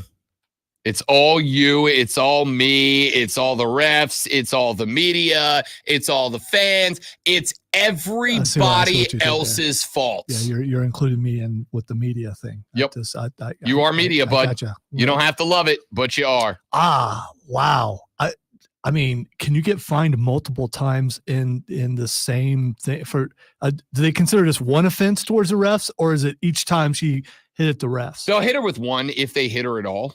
And again, I don't know, and this is part of I will acknowledge if you want to say this is a league and a big time league, fines need to be levied. I will acknowledge that one of the interesting things about all of this for me is this, despite the fact that I have followed not as closely as I am now, I don't think any of us are, but despite the fact that I have followed the WNBA for years, I have followed them in a way that, frankly, I kind of tune out after scores, right? Like I have never really dived into press conferences and fines and thises and that's and the others. And I think now we're starting to. So I don't know how that plays out. What I do know is this. What I do know is that it was a pretty egregious foul. Even if it was a genuine, legitimate foul, it was still a pretty egregious foul ultimately. And yes, there are going to be conversations that need to be had about it. But Angel grabbing the mic and blaming the referees. Oh, they weren't giving us our calls. It was a basketball play. It's the media. Y'all are going to show that clip 20 times before Monday. Y'all are going to no idea how that works. 20 times? Really? Is that it? Yeah, they showed it 20 times in game, Angel. They showed that game. They showed that clip 20 times before that game was over, homie. And they are going to, for the record, now they're going to show it 200 times, and they're going to attach it to your little rant there. I like Angel Reese, and I think Angel Reese is good for the game because, as we have said about Jim Harbaugh and Bill Belichick and a million other dude athletes, sports needs bad guys. Sports needs good guys, and it needs bad guys. And Angel Reese is making herself out to be the bad guy, but that line about some people get a special whistle, Angel, you damn near punched her in the ear, ma'am. I mean, you damn near. If that was a move in pro wrestling, the referee would have called a timeout to stop the match. Like, you can't. I'll tell you this, though. Here we are talking about it. Here we are talking about it. And all of the sudden, great one, June 23rd at 4 p.m., Chicago Sky hosting the Indiana Fever. Can I get you to tune in now? I bet the answer is yes for at least some of you. Back after this on the Rob Brown Show. We'll talk some basketball on the Fan Upstate.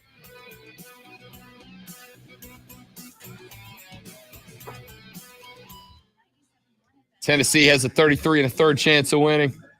But if you add in North Carolina State, Steiner Math's never not going to be funny to anybody who saw Steiner Math. All right, guys, give me 45 seconds. I will be right back.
From the News Talk 98.9 WORD Traffic Center, I'm Bill Brooks on the Fan.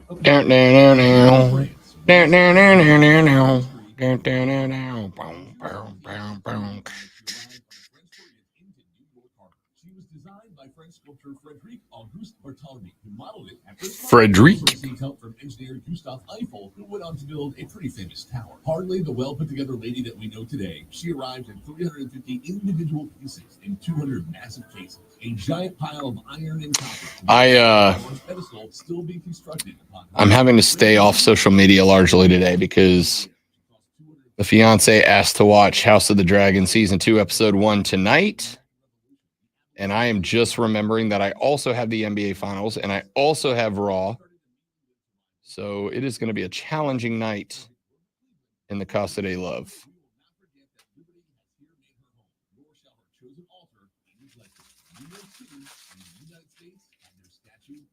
I'm sure you got this. I do. I'll watch it with her when she gets home. We'll watch it at like 6. That'll put it over about 7. Actually, I'll probably watch it closer to 7. That way I can roll it over right into NBA. Is that game tip at 8 or 8:30 tonight? 8:30. Okay. Which means like 8:40. Yeah.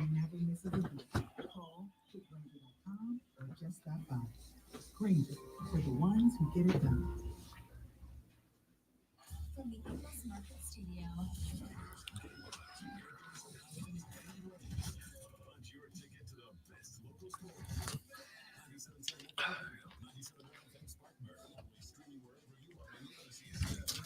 No, and I'm not sure which side I would pick, Steven.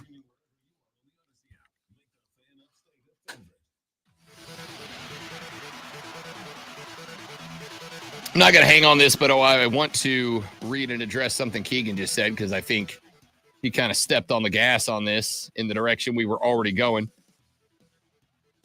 Angel Reese, quote from Keegan, Angel Reese can't be the bad guy and the victim. Correct to the fans. Correct to the fans, Keegan. For sure, I would agree with that to the fans. But how many of the greatest bad guys are the bad guys because they pretend to be the victim when they aren't, right? Like that is one of the classic bad guy tropes. One of the classic bad guy tropes is to make yourself out to be a victim when you definitely are not. And playing that role well makes you a bad guy to the fans. It works more when there actually is some merit to the argument, right? Like, how many times have I said, you know, with my favorite bad guys in movies and television and whatever is, it's the guys about whom the Big Lebowski would say, "You're not wrong. You're just an." That's it, right? Thanos from the MCU. Thanos wasn't wrong. Thanos wasn't wrong. We are living on the verge of unsustainability. We are on the verge of unsustainable housing. We are on the verge of unsustainable food. We are on the verge of unsustainable resources. However, the solution's not genocide. Thanos, right? Like, that's what made him the bad guy. It was not the issue that he had. It was the solution that was proposed. The best bad guys in wrestling are the guys who have a point, but the way that they go about trying to make that point good is not good. That's a very eloquent way of saying that. I'm very good at this. It was beautiful. Thank you. Poetic. I might, grab that and put some inspirational music behind it. Put it on the t-shirt. So, to me, Angel Reese believes she is the victim. The majority, not exclusively, but the majority of fans believe that she is not, and that's the disconnect that turns her into the bad guy. Keegan said she wants to be Dennis Rodman, but she's going to end up being Draymond Green. Draymond Green doesn't understand that's why we don't like him. It's not just because you're out there stomping mud holes through guys' chests who are on the ground. That's not why we don't like you. It's the fact that you do that and then you come up and you go, "Oh, I was falling down. That's the only way I could stop myself from making it work." Okay, bro. It's not the fact that you're throwing back spinning hammer fist into dudes' faces. It's the fact that you legitimately grab a microphone the next day and you go, "I was trying to make a play on the ball. The ball was moving. I was trying to move with it." No, you weren't, my dude. You were trying to shatter a nose, man. You were trying to break that guy's beak. We know what you were doing. We're not dumb. We can all see it, guy. That is a wonderful way to make yourself the bad guy. What Angel Reese wants to happen is she wants all of us to see her as the victim. She wants all of us to see her as someone who is getting screwed by the love affair that this country has developed over the last year and a half with Caitlin Clark. And the answer is it's not going to work. You want to know what the best way, and again, I know this is super simplistic. Do you know what the best way to put somebody in the rearview mirror is? You know what the best way to get everybody to stop talking about or acknowledging or whatevering somebody else? Beat them. That's how you do it. Angel Reese is, and this is true, I went back and checked the statistics. Lonzo, she's 0-2 against Caitlin Clark. They have played twice. She has lost So twice. this is in the WNBA. This is not in college. Correct. Okay. Because in college, obviously, we're never gonna forget the ring point, right? When she dropped that on Caitlin Clark after taking the natty away from Caitlin Clark. But, and this is something that I think a lot of people are learning over the last couple of years, courtesy of some conversations going on around the world of college athletics. People at the next level don't care about your college affiliation. Pro sports fans do not care about your college affiliation. Lonzo, if a Buckeye goes over and plays for the Broncos, Lonzo's not going to wear that guy's T-shirt. I still hate the Broncos, so yeah. It's, exactly. If a Wolverine was to come in and quarterback the Chiefs to a Super Bowl, Lonzo's not going to not celebrate that natty. He might not buy that specific guy's jersey, but he's not going to not celebrate that Lombardi. Use this example many times, and it's painful. Every time I had to root for Elvis Gerback. Elvis Gerback. Yes. Exactly. We don't care. What you did in college is now irrelevant. Now what's relevant is the Chicago Sky versus the Indiana Fever. Chicago not only has fewer wins than the Fever do now, but of the losses and of the 5 wins that Caitlin Clark has, 40% of them come over Angel Reese and her basketball team. So, again, June 23rd is the next matchup between these two teams, and that foul's going to get shown a lot of times the week leading up to that 4 p.m. tip. You want everybody else to forget about Caitlin Clark? You want everybody else to stop paying attention to Caitlin Clark, Angel Reese? I have a solution for you. It's not go Draymond Green on the side of her head. The solution is play better, win basketball games. There's also the thing of coming at the refs multiple times. So you think you're going to get right down the middle calls next game you're in? I don't know.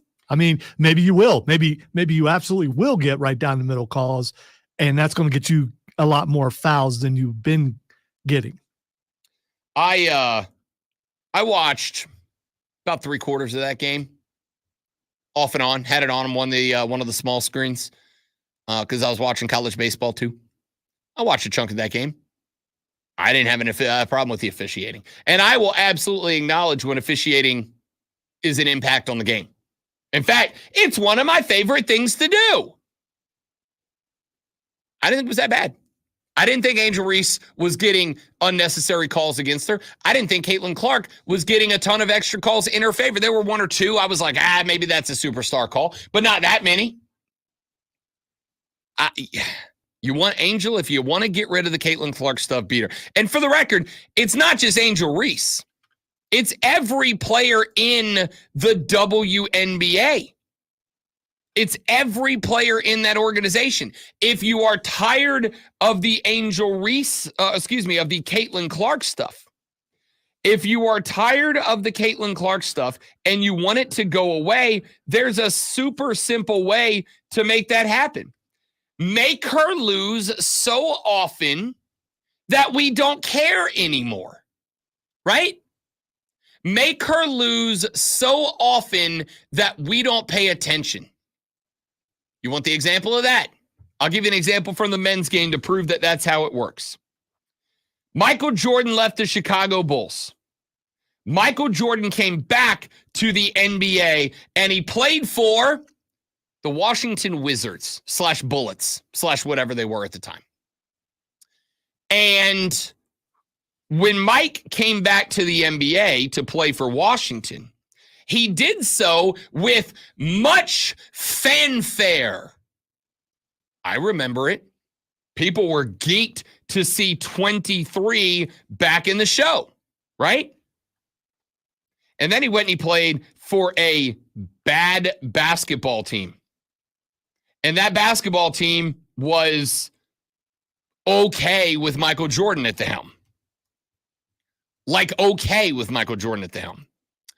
And then he just kind of faded off into oblivion, right? I was in high school when Mike Jordan was playing with the Wiz.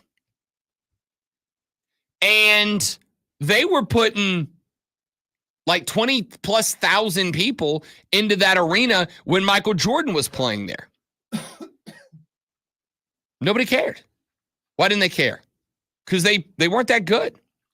They just weren't that good.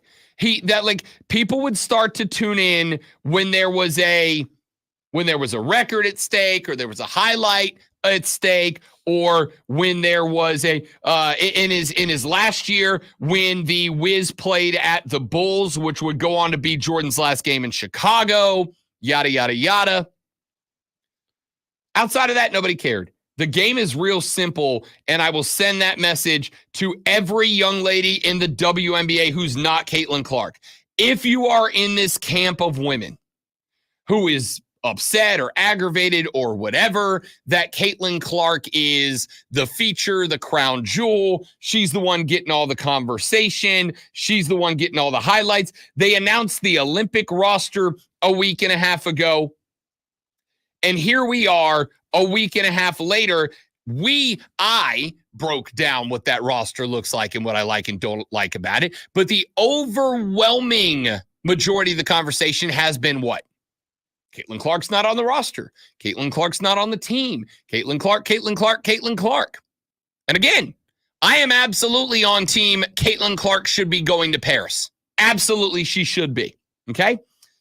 But if you want to erase all of that, if you want Caitlin Clark to be treated like another WNBA player, even though most of us think it would be to the detriment of that league. Anybody disagree? Does anybody think if Caitlin Clark was relegated to the afterthoughts of this league, does anybody think the league would be better off for it? No. We all know it. We all get it. She's generated more conversation about this league than anybody since what? Candace Parker? Maybe ever. Legitimately, probably ever, if we're keeping it a buck.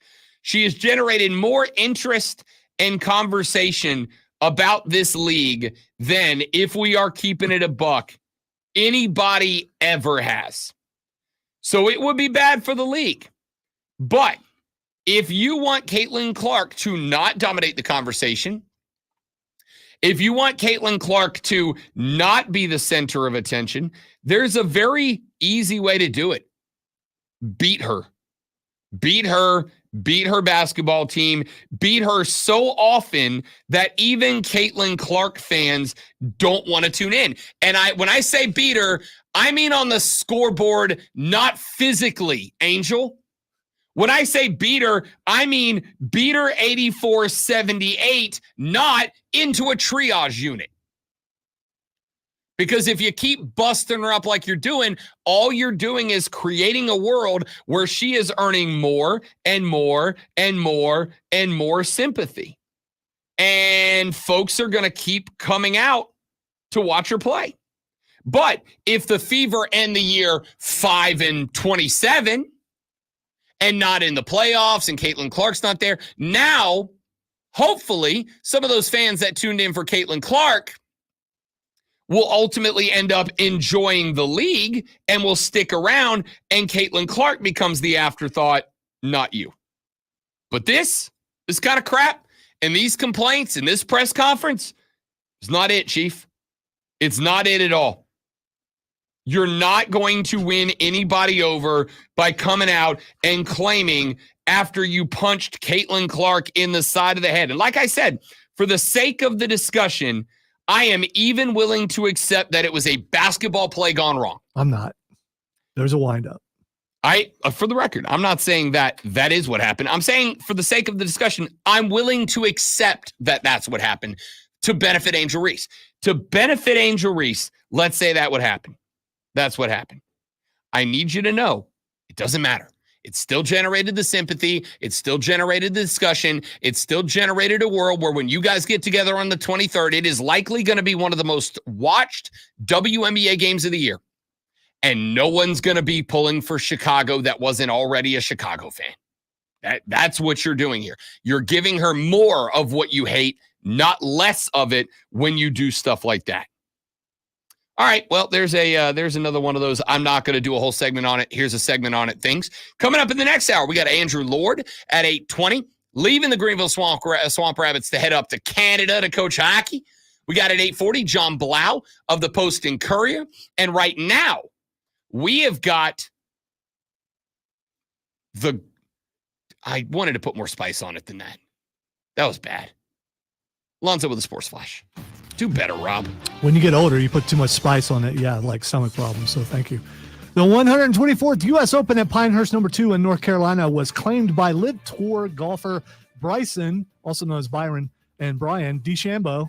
It's a joke. I'll tell you later. After a dramatic final day, DeChambeau started the day with a 3-stroke lead, but Irishman Rory McIlroy closed the gap to 1. DeChambeau scrambled for a number of pars, but McIlroy bogeyed 3 of his final 4 to fall by 1 stroke. The win is DeChambeau's second U.S. Open win. Dodgers superstar shortstop Mookie Betts will miss significant time with a broken hand after being hit by a 98-mile-per-hour fastball in a 3-0 win over the Royals yesterday. Man, ass hurt.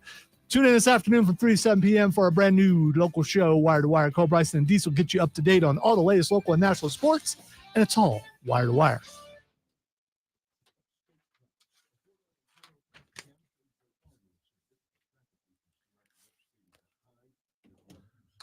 Regression is ugly. I am just regressing.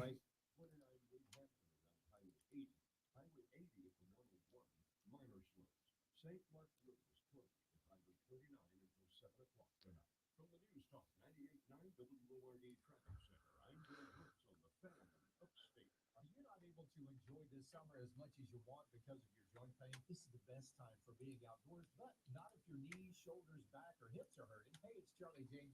Don't suffer any longer. Non-surgical joint pain relief is here at QC Kinetics. Give them a call today. QC Kinetics is the nation's leader in regenerative medicine. I'm talking lasting joint pain relief with no surgery, no drugs, and no downtime. QC Kinetics advanced treatments harness your own body's ability to restore and repair damaged joint tissue so you can walk and run and hike and play golf and move again pain-free. QC Kinetics is under the leadership of former orthopedic surgeon Dr. Mitchell Scheinka, a true pioneer in regenerative medicine. Their advanced protocols have enabled tens of thousands of patients to reclaim their mobility. So stop putting it off. Take action now. Live your best life again. Call QC Kinetics for a free consultation. They're at 864-448-3772. That's 864-448-3772 in Greenville and Asheville. 864. I know, Steven, I'm disappointed in me, but you know.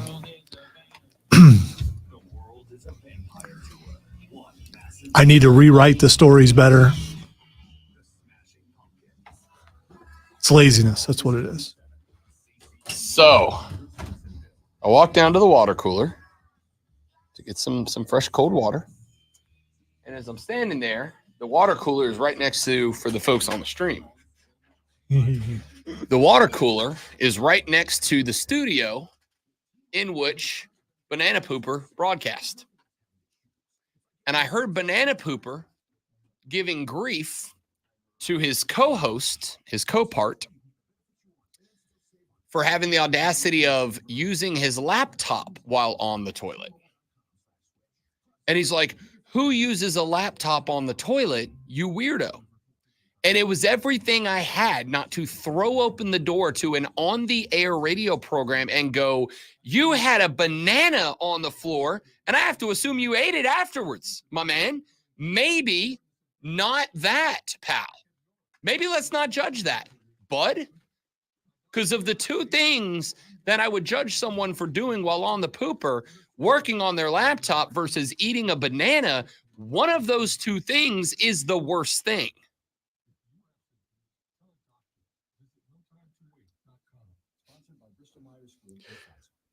So I am curious about where you're balancing the laptop, but I just on your lap. Yeah, it's going to get warm after a little while. Maybe they had a laptop table just handy in there. Maybe. And you just bring that thing around while you're doing your business, and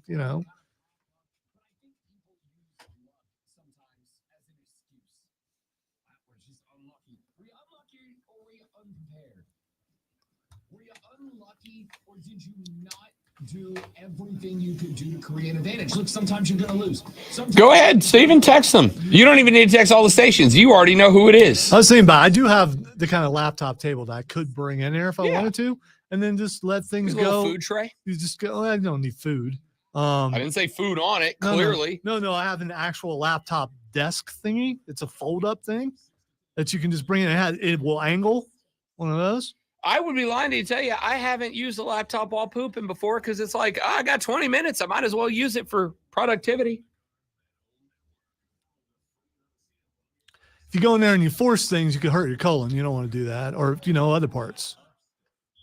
I mean, I use my cell phone, what's the difference? Which is basically a computer.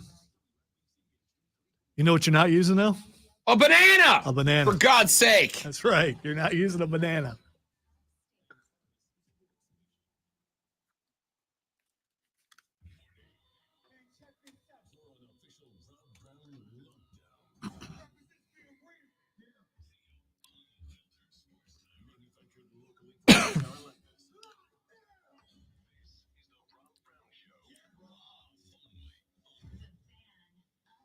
Yeah! There it is. Hour number 3 of the Rob Brown Radio program goes now. I did have a short run-in with Getting the Whole Guy this weekend. On Saturday, your boy took a trip up to Pinehurst, his first ever PGA Tour event, to go watch the U.S. Open, the 124th edition at Pinehurst number 2. I have a lot of takeaways from it. I'll talk more about them as the show progresses. But I know which one you degenerates are gunning for.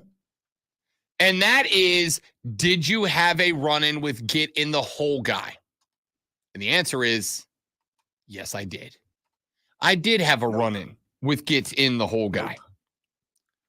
I had a run-in with Get in the Hole Guy. I want to hear what you consider a run-in with. Because I'm thinking you just glared at him. No, I decided to be passive-aggressive. So we walked, we got there, we were the first one in. We were the first guys in. And we hit the merch stand first so that we could have the full selection, which is how I ended up with this lovely, what would you say, turquoise polo? Let's go with turquoise. I think I had something like that in the third grade. Aquamarine. It's the kind of stuff my mom dressed me in on occasion. I got beat up for it. Yeah. Well, we're not in the land of desk being thrown by teachers. No bullies around here. Kids are mean. That color wouldn't have worked well on my playground. I didn't grow up on the same streets as Lonzo did. So we hit the merch stand. You might be missing an eye or something. Hit the merch stand, walked the back 9 over to 1, caught up with Brooks Koepka and Francesco Molinari as they teed off and got their day underway. On the first hole, everything was fine. We followed them up. Now, I will also say that the strategy we had for following Brooks and Francesco Molinari was that we stayed a shot ahead of them. So when they hit a drive, we'd be midway about where those drives were anticipated to land. When those drives landed, we would go ahead and bounce up because, again, we were there early. We were one of the first people walking the course with the golfers. When that shot would land, we walk up to the green to watch the approach and the putt. When they were finishing up their putting, we would go ahead and walk to the midway point of the next hole. So we'd be ahead of the crowd to get up on the rope. We got to the third hole of the tournament, third hole of the course. We are, I'm going to say, 280 yards into a 400 and whatever it is yard par 4. The point here is there's not a golfer on planet Earth that is driving the green. And for those of you that don't know golf all that well, the green is where the hole is. I beg to differ, Shooter. Happy Gilmore hit that just this morning. It hit off of Frankenstein's fat foot. The green is where the hole is. So when a guy drives the ball to a green that is 400 plus yards away, and that becomes a hole that is not on in one, even for a big bomber like a Bryson DeChambeau. We're standing there, 270 yards, 280 yards down a par 4 that is undrivable. Brooks Koepka hits his tee shot. I want you to keep in mind, Lonzo, we are almost 3 football fields away from Brooks Koepka, and therefore the cameras and the microphones, which these dorks are trying so hard to get on. Brooksy hits his drive, and wouldn't you know it, there's a character about 2 rows away from, about two guys down from me, who yells, "Get in the hole!" Guy, no. All right? So what's the difference between that guy and the guy in the wrestling arena who's tries to start a chant? The sport that you are at. Wrestling versus golf. And you know me, I'm not big tradition guy. Traditions are peer pressure from dead people, okay? But there is an etiquette to golf that even my iconoclastic behind will follow. Did you tell him to go back to a shanty? No. What I did was go, we're still 200 yards from the hole, dude. And there were a couple of snickers and laughs from the folks around me that very obviously are also all very tired of getting the hole guy. And this was my first hole standing next to this clown. So at this point, I had to come to the realization he's done this all 3 holes so far. He's done it all 3 holes.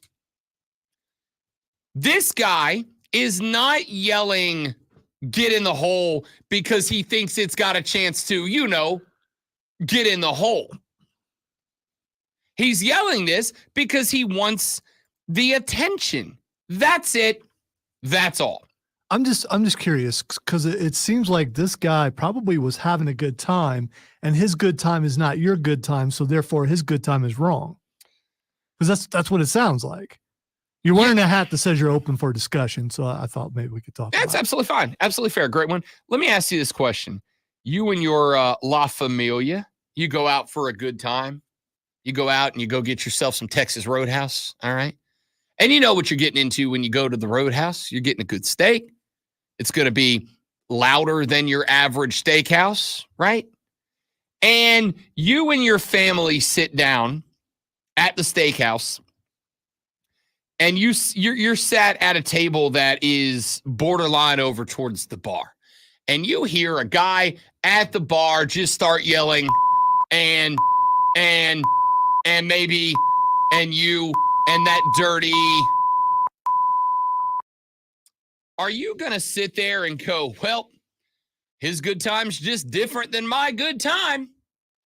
I got to be cool with it because he's having a good time and he just has a good time different than I have a good time. Here's what I'm going to say. I'm going to say, hey, Rob, would you keep it down? You, like so many others, are going to do one of two things.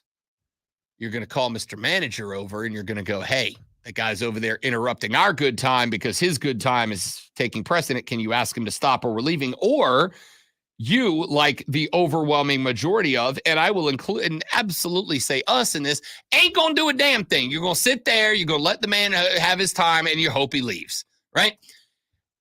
No, at my table, I have other people who will take care of that. So, because they will not stand for that. But there's a difference, though. I mean, that guy shouting obscenities, getting in the hole is not an obscenity.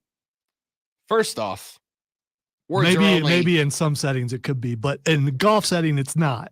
Words are only obscenities if you allow them to be. Getting a hole guy, absolutely an obscenity. Well, that ball's not going in the hole, my man. You could say that on the radio, so it's not an obscenity. I mean, that's fair, but that's me having to play by other people's rules, not me playing with theirs. By the way, it was the fourth hole, not the third. I lied to you. It was hole number 4. Wow, I can't even get your story. Yeah, which is a 529 yard par 4. Is there a listener out there who would volunteer to just come in here and set, and every once in a while just yell, "Get in the hole"? No, because there's a seat right over there. You could just sit over there and just every once in a while. You are bumping up on the. You give me the nod. I'll turn the mic on so we can all hear it. You are bumping up on the 1 to 3 times a year that Rob Brown will go, "It is my show." No, that's not happening. It's always your show, but I have control of the microphones. Go ahead, let a get in the whole guy up in this building and see what happens. So, yada, yada, yada. The point was, I went, dude, he's still 200 yards away. Had a couple of snickers from people that I realized have been putting up with this guy for 4 holes of a golf course now 5. And he looks at me and he goes, "I'm just trying to have fun, man." Don't. So you mean to tell me you actually had a conversation with this guy? No, I ended the conversation right there.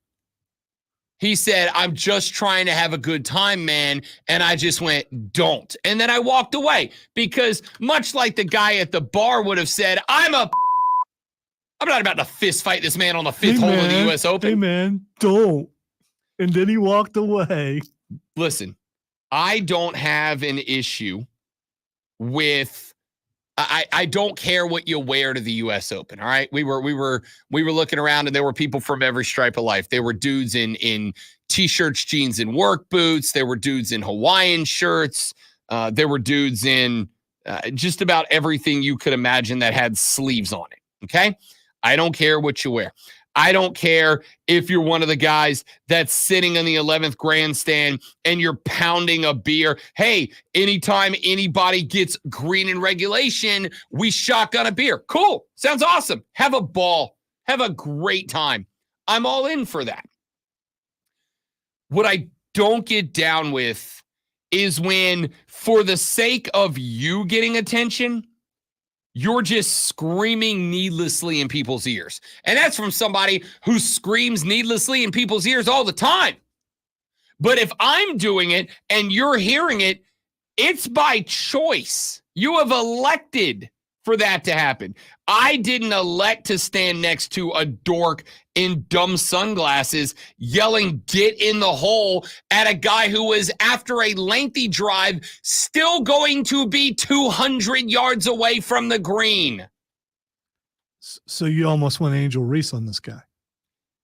Yeah, except in this case, I was right. Okay. All right. So I don't get why you're so offended by it. I really don't. It's not offended. It's aggravated. No, you look. It's offended. Annoyed. Well, I think if you're offended, you're aggravated. I don't think you can not be. I don't think you can be offended without being aggravated. I'm not going down the rabbit hole of the semantics games here. That guy sucks and he's annoying. Why not? It's Monday. Okay.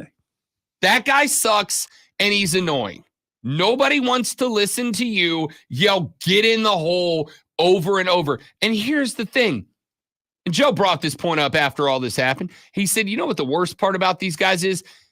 They all think they're the funniest guy in the room. They think it's hilarious. They scream, "Get in the hole," and they think everybody else in the course is like, "Oh, it's very obvious he can't get in the hole." How hysterical.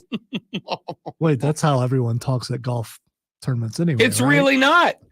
It's really not. There were frat boys in the 11th that were singing soccer chants to the European golfers. I love them. Right, I went to hang out with frat them. boys is still upper level as far as economics You goes. were a frat boy, pal. Yeah, at a rich school too, by the way. Yeah. Anyway, so what you dig? It took me 10 years to pay off 1 year of going to that school. So there were frat guys singing soccer chants to the Euros as they came by. There were Irish guys singing love songs to Rory when he came by. all right, and none of that amazing. annoyed you. No. None of that. So someone in the crowd was not annoyed by that. Oh, I don't care if There anyone wasn't else someone was there going, annoyed. man, we're in America. Why are you singing Irish? No, there was a lot. And for the record, when those guys were singing their chants to the Euro fellas, Bryson came by and everybody else in the crowd started hitting them back with a USA, USA, USA chant because the Americans are dominating the majors right now. So in that wall of sound that you're talking about, the one guy who says something that you don't like and he's the bad guy. No, it is not in the wall of sound. Where these things were happening, we're in grandstands where there are gatherings around bars, and that's kind of part of the atmosphere. When I am standing out on the 5th hole, which is part of the course that is kind of away from everything else, and I'm on a fairway screaming, get in the hole, when a shot very clearly is not. I didn't even really get mad when guys were screaming, get in the hole on approach shots and chips and wedges around the green. All right, Come on. You were annoyed by those guys too. At least those golf balls have a chance of, again, getting in the hole. But when you're doing it, a guy you know is still got a 5-iron into the green, shut up, dude. So yell should he have something said, funny. Get in the hole eventually? I mean, would it have been okay if he yelled that? Listen, I appreciate your white knighting get in the hole guy. Yeah, I appreciate you coming to the aid of the most obnoxious person on the golf course. He can't defend himself, so I mean, I am the public defender, I suppose. You will notice that as many times as we have had, as many times as we have had. Annoyed to me, I'm just saying. Oh, I'm absolutely annoyed. As many times as we have had conversations about get in the hole guy, you will notice never once has anybody ever called this station and gone, Rob, I'm getting the hole guy. Never. We have conversations about people who don't want kids. We get those texts. We have conversations about people who do the 999 challenge at a baseball game and get wasted. We have people text the show, call the show. We have conversations about this guy, and somebody calls the show and goes, Rob, I'm that guy. Inevitably. We have, in the years, I have said that screaming the words, get in the hole, should get you banned from a golf course. Never once had anybody call or text the show and say, Rob, I'm get in the hole guy, and I'm proud of it. Well, here's what I don't get. So even before you went, you were saying, if get in the hole guy, so you knew this guy was going to ruin your day. He's at every tournament. And you knew it was going to, so why'd you go? So why'd you go? Because you knew this guy was going to do this. You just said he's at every tournament. That means your joy is going to be sucked from you. Get in the hole guy. I'm not going to let people take enjoyment. I'm not going to not do things I love because of one that is going to be there. It's not going to happen. All right? It's not. You let that guy ruin your moment. You let that guy get in your head when he was just there to have a good time also, and his good time was not what you consider a good time. Tell you what, my good time is going to be going to the Red Lobster and screaming the F word over everybody. Are we good with that? Are we good with that? You're back to the obscenity things. That's not an apt comparison. Sure. I mean, if you just go there and start yelling that Cheddar Bay biscuits suck. Now that's I would never, because that's wrong. Well, I mean, but if you want to be as you know what I'm doing? I'm going to go to the Red Lobster and I'm going to start yelling, fresh seafood is better than this frozen crap. Stop eating here. Go get real seafood. And let's see if everybody goes, hey, guys, just having a good time. Sounds like a lot to say, and it's not as catchy as get in the hole. Get in the hole, guy? Stop. Just stop. Literally no one likes you. When we come back, Andrew Lord, soon to be former head coach of the Greenville Swamp Rabbits, will join us to talk a little hockey. That's coming up next on the Rob Brown Show in the Fan Upstate. New life. All right, guys, live read, and then we're back with Andrew Lord. Stay right there for me.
The Rob Brown Show on your radio. It is the Fan Upstate. Rob and the great one Lonzo here on a lovely Upstate Monday morning. Joining us now on the phone lines is the soon-to-be former head coach of the Greenville Swamp Rabbits and soon-to-be head coach and general manager of the Halifax Mooseheads. Longtime friend of the show on and off the air, Andrew Lord, joins us here on the show. Lordo, what's up, big fella? Hey, pal. Yeah, quite a bit actually. It's been busy, but great to be on the show again here, and be good to chat for a little bit. Yeah, man, great to have you, bud. First off, congratulations, brother. It seems like a real big step in the career of Andrew Lord. One I know the folks in Greenville, much like the folks over in the UK did when you came over this way. We'll be watching intently with an intention moving forward, man. Congrats. Thank you. Yeah, no, it's a great opportunity. Personally, incredibly hard decision to leave. Obviously, we all know how much I love Greenville and our ownership and our fans and our players. So it was a really tough last week, but I think it's a fortunate opportunity for me. I got to run with it at this stage of my career. I also think the team's in great shape, so I really feel good about kind of where we're leaving it, and I think this upcoming season is going to be really exciting for the team overall. And I want to talk a little bit about what this opportunity is for you up in the Halifax area, up with in the Quebec Maritimes Junior Hockey League, and to kind of put that in perspective. But obviously, I think we need to lead off with just kind of what this area has meant to you, what the stop in the career here in Greenville meant for the development of Andrew Lord, and how it's played a role in your career. Yeah, it's been everything, to be honest. I was so fortunate.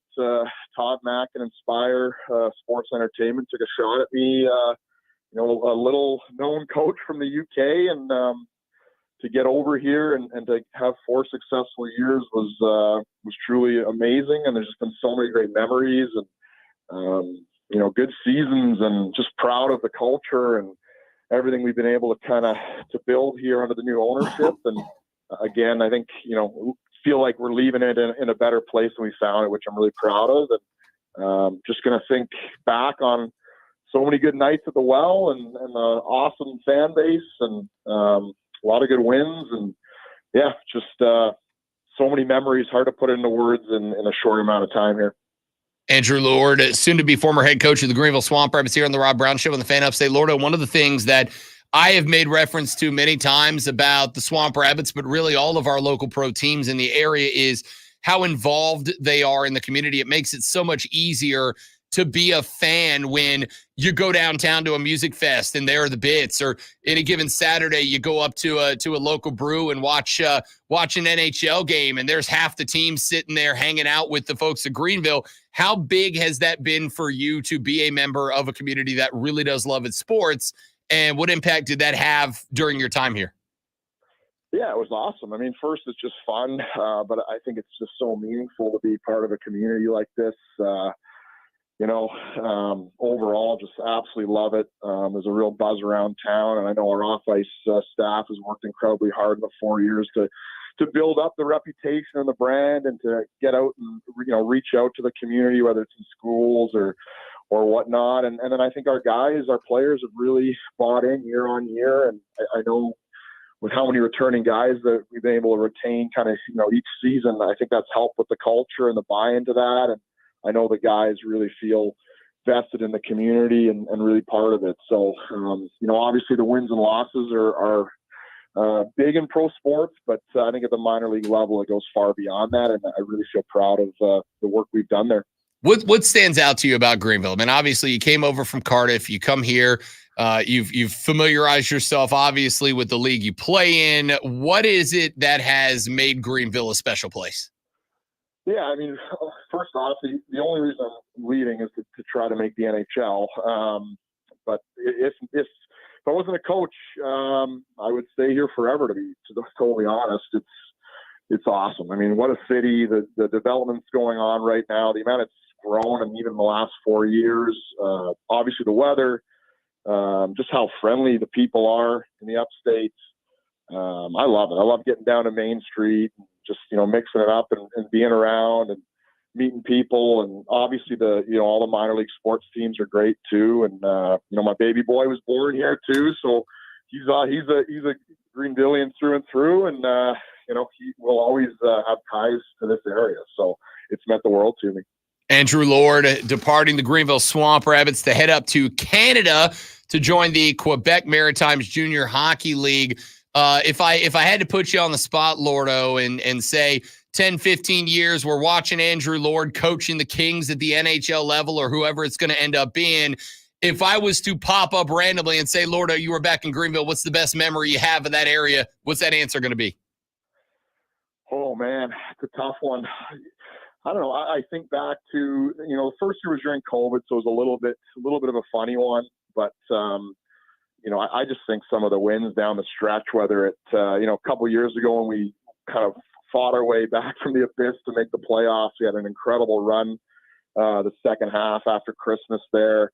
Maybe winning the South Division this year. But I don't know. I don't think it's even one specific thing. I think it's just all of it mixed together. It's even just walking into the rink and, seeing the security guys or other people that work here, seeing our guys come in and be fired up for practice. There's just so many great little memories that really, makes it all encompassing, and just been an incredible 4 years here overall.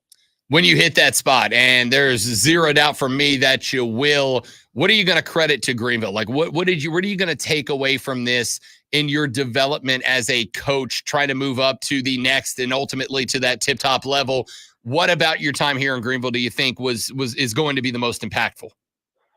I appreciate the vote of confidence there when you see my agent, but honestly, it just, the amount of responsibility they gave to me, I was just so lucky. I mean, it's a really Aspire approach and a belief, and from Todd Mack and to our new president here, Tim Vieira, like, they just really allow me to get on with my work and, make mistakes and grow every day. And the amount of different hats I was able to wear, even extended over to the business side, will really just see how, the whole operation works. I've learned a tremendous amount about managing people and just, really having my finger on the pulse in a lot of different things. So yeah, it's been incredible. And, I really have just so thankful for this opportunity. Andrew Lord here on the Rob Brown Show in the Fan Upstate. Talk to me a little bit about what the Quebec Maritimes Junior Hockey League, I mean, I have to apologize, even with my vast wealth of sports knowledge, not super familiar with the Quebec Maritimes Junior Hockey League. So how does this help Andrew Lord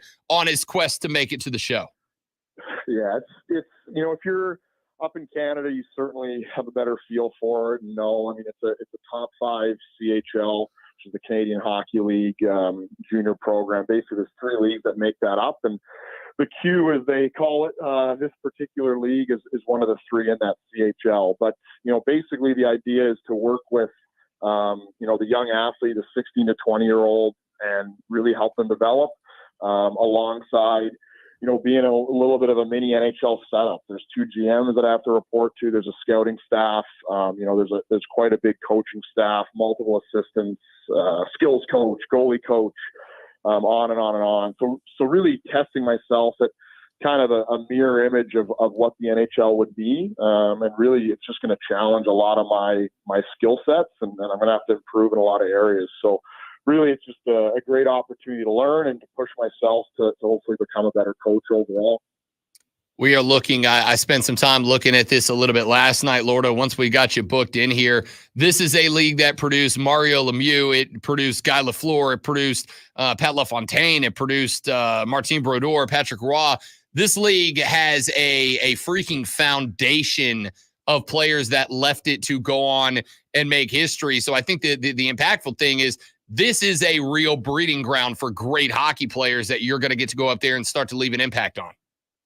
Yeah, exactly. I mean, Halifax's claim to fame is Nathan McKinnon. So they had him. They won a Memorial Cup, which is their championship there in the CHL. And, if I'm able to hopefully help produce some players that, maybe they're not quite to that level, but a few players that can really pop and get drafted in the high rounds and go on to have good NHL careers, that's obviously selfishly going to bring some notoriety and show my ability. So that's kind of the name of the game here, and a lot of work ahead, but excited about it as well. All right, Lordo, last one, and then we'll let you get off and get on to work because I know there's a lot going on as you transition up to Canada.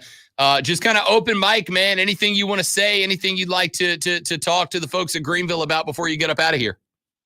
Yeah, just thank you. Honestly, it's been incredible. It's gone way too quick, and just really thankful, but also proud of what we've been able to achieve. And now it's fun for me. I get to be a fan and give everyone the gears a little bit, and I'm excited for it. I think this team's in such a great spot, from our leadership, Inspire, the ownership group, to our front office with Tim and everyone upstairs working, and then downstairs staff as well. And I already know there's going to be a number of returning players, so the core is intact. And I think maybe a new voice running things will be healthy as well. So I really think next year will be the best one yet. So I love it. Excited to follow as a fan. I love it. Andrew Lord, former head coach of the Greenville Swamp Rabbits. Lordo, my man, it has been a pleasure to work with you the last few years. It has been a joy to get to know you and watch you work both on and off the ice. And most importantly, I apologize for all the shouting during games when you're down there trying to coach, but I hope your next in-arena announcer is a little less obnoxious. I would love to bring you with me, pal. But no, I appreciate all the support, and you've been incredible. So it's been a lot of fun. I'm sure Lordo, we'll meet up here soon. Good luck in Canada, my man. We will be following with an interest, and don't be shocked if you get a text every now and then telling you got to come back on the radio in Greenville, South Carolina, brother. Love it. Thanks so much. You got it. Andrew Lord departing as the head coach of the Greenville Swamp Rabbits, headed up to Halifax, Nova Scotia, Canada, to become the new head coach of the Mooseheads. And I'm going to be straight up with you. Great one.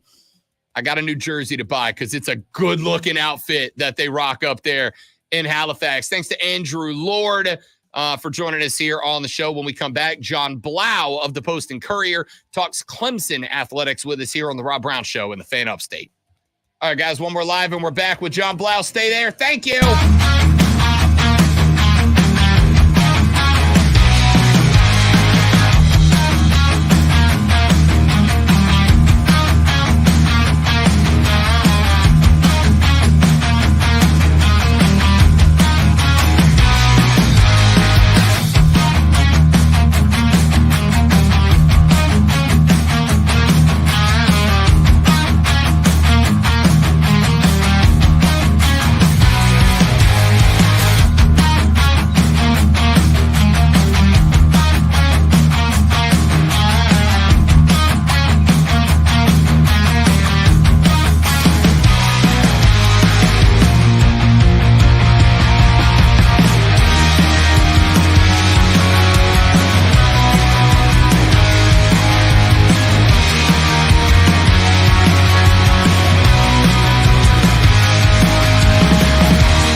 Not gonna be. I I'm mean, gonna make you a pin. I would appreciate another pin because I'm gonna bring you a selection. so the last pin that I had was like one of those big pins. I used it for 2 years before it finally ran out of ink.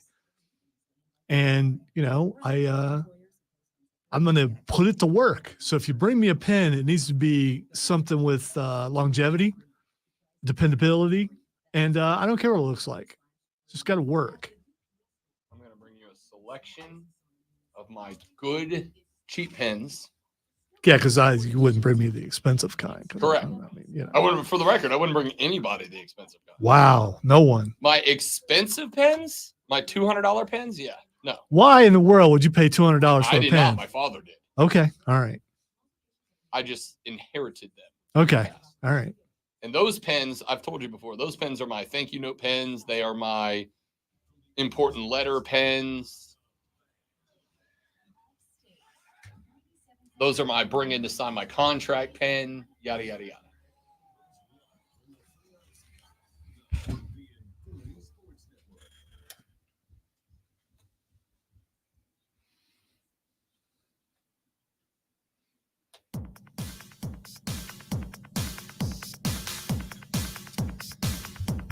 Thank Mac. Mac jumped in on the live stream, said, been listening since before you changed time slots. Just logged into my YouTube at work. Glad to be able to comment on the great nonsense, all caps, that is the Rob Brown Show. Thank you, Mac. And we are glad to bring you nonsense for 4 hours every morning to get your week started. Just don't be a get in the hole guy. Don't be Because if you are, then Rob just doesn't like you. He despises you. Do not be getting the hole. Nobody likes get in the hole guy. All right. Some people unnecessarily and unjustifiably defend get in the hole guy. Nobody likes get in the hole guy. Bought a ticket like you did. Well, actually, okay, he bought a ticket, and so I'm sure he had a good time. I'm just saying. I mean, until you ruined it by being confrontational. I'll tell you. I mean, you're a bully. That's what you are. I'll tell you who I know would not defend get in the hole guy at a golf tournament. And that's our next guest. Hashtag segue.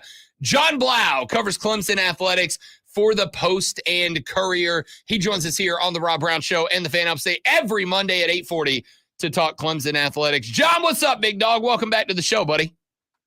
Appreciate it. How you doing, Rob? Real good, man. Real good. Recovering from a weekend at the U.S. Open golf tournament, but I get to sit in a chair and talk about football for 4 hours, so I can't complain, and nobody would care if I did, you know?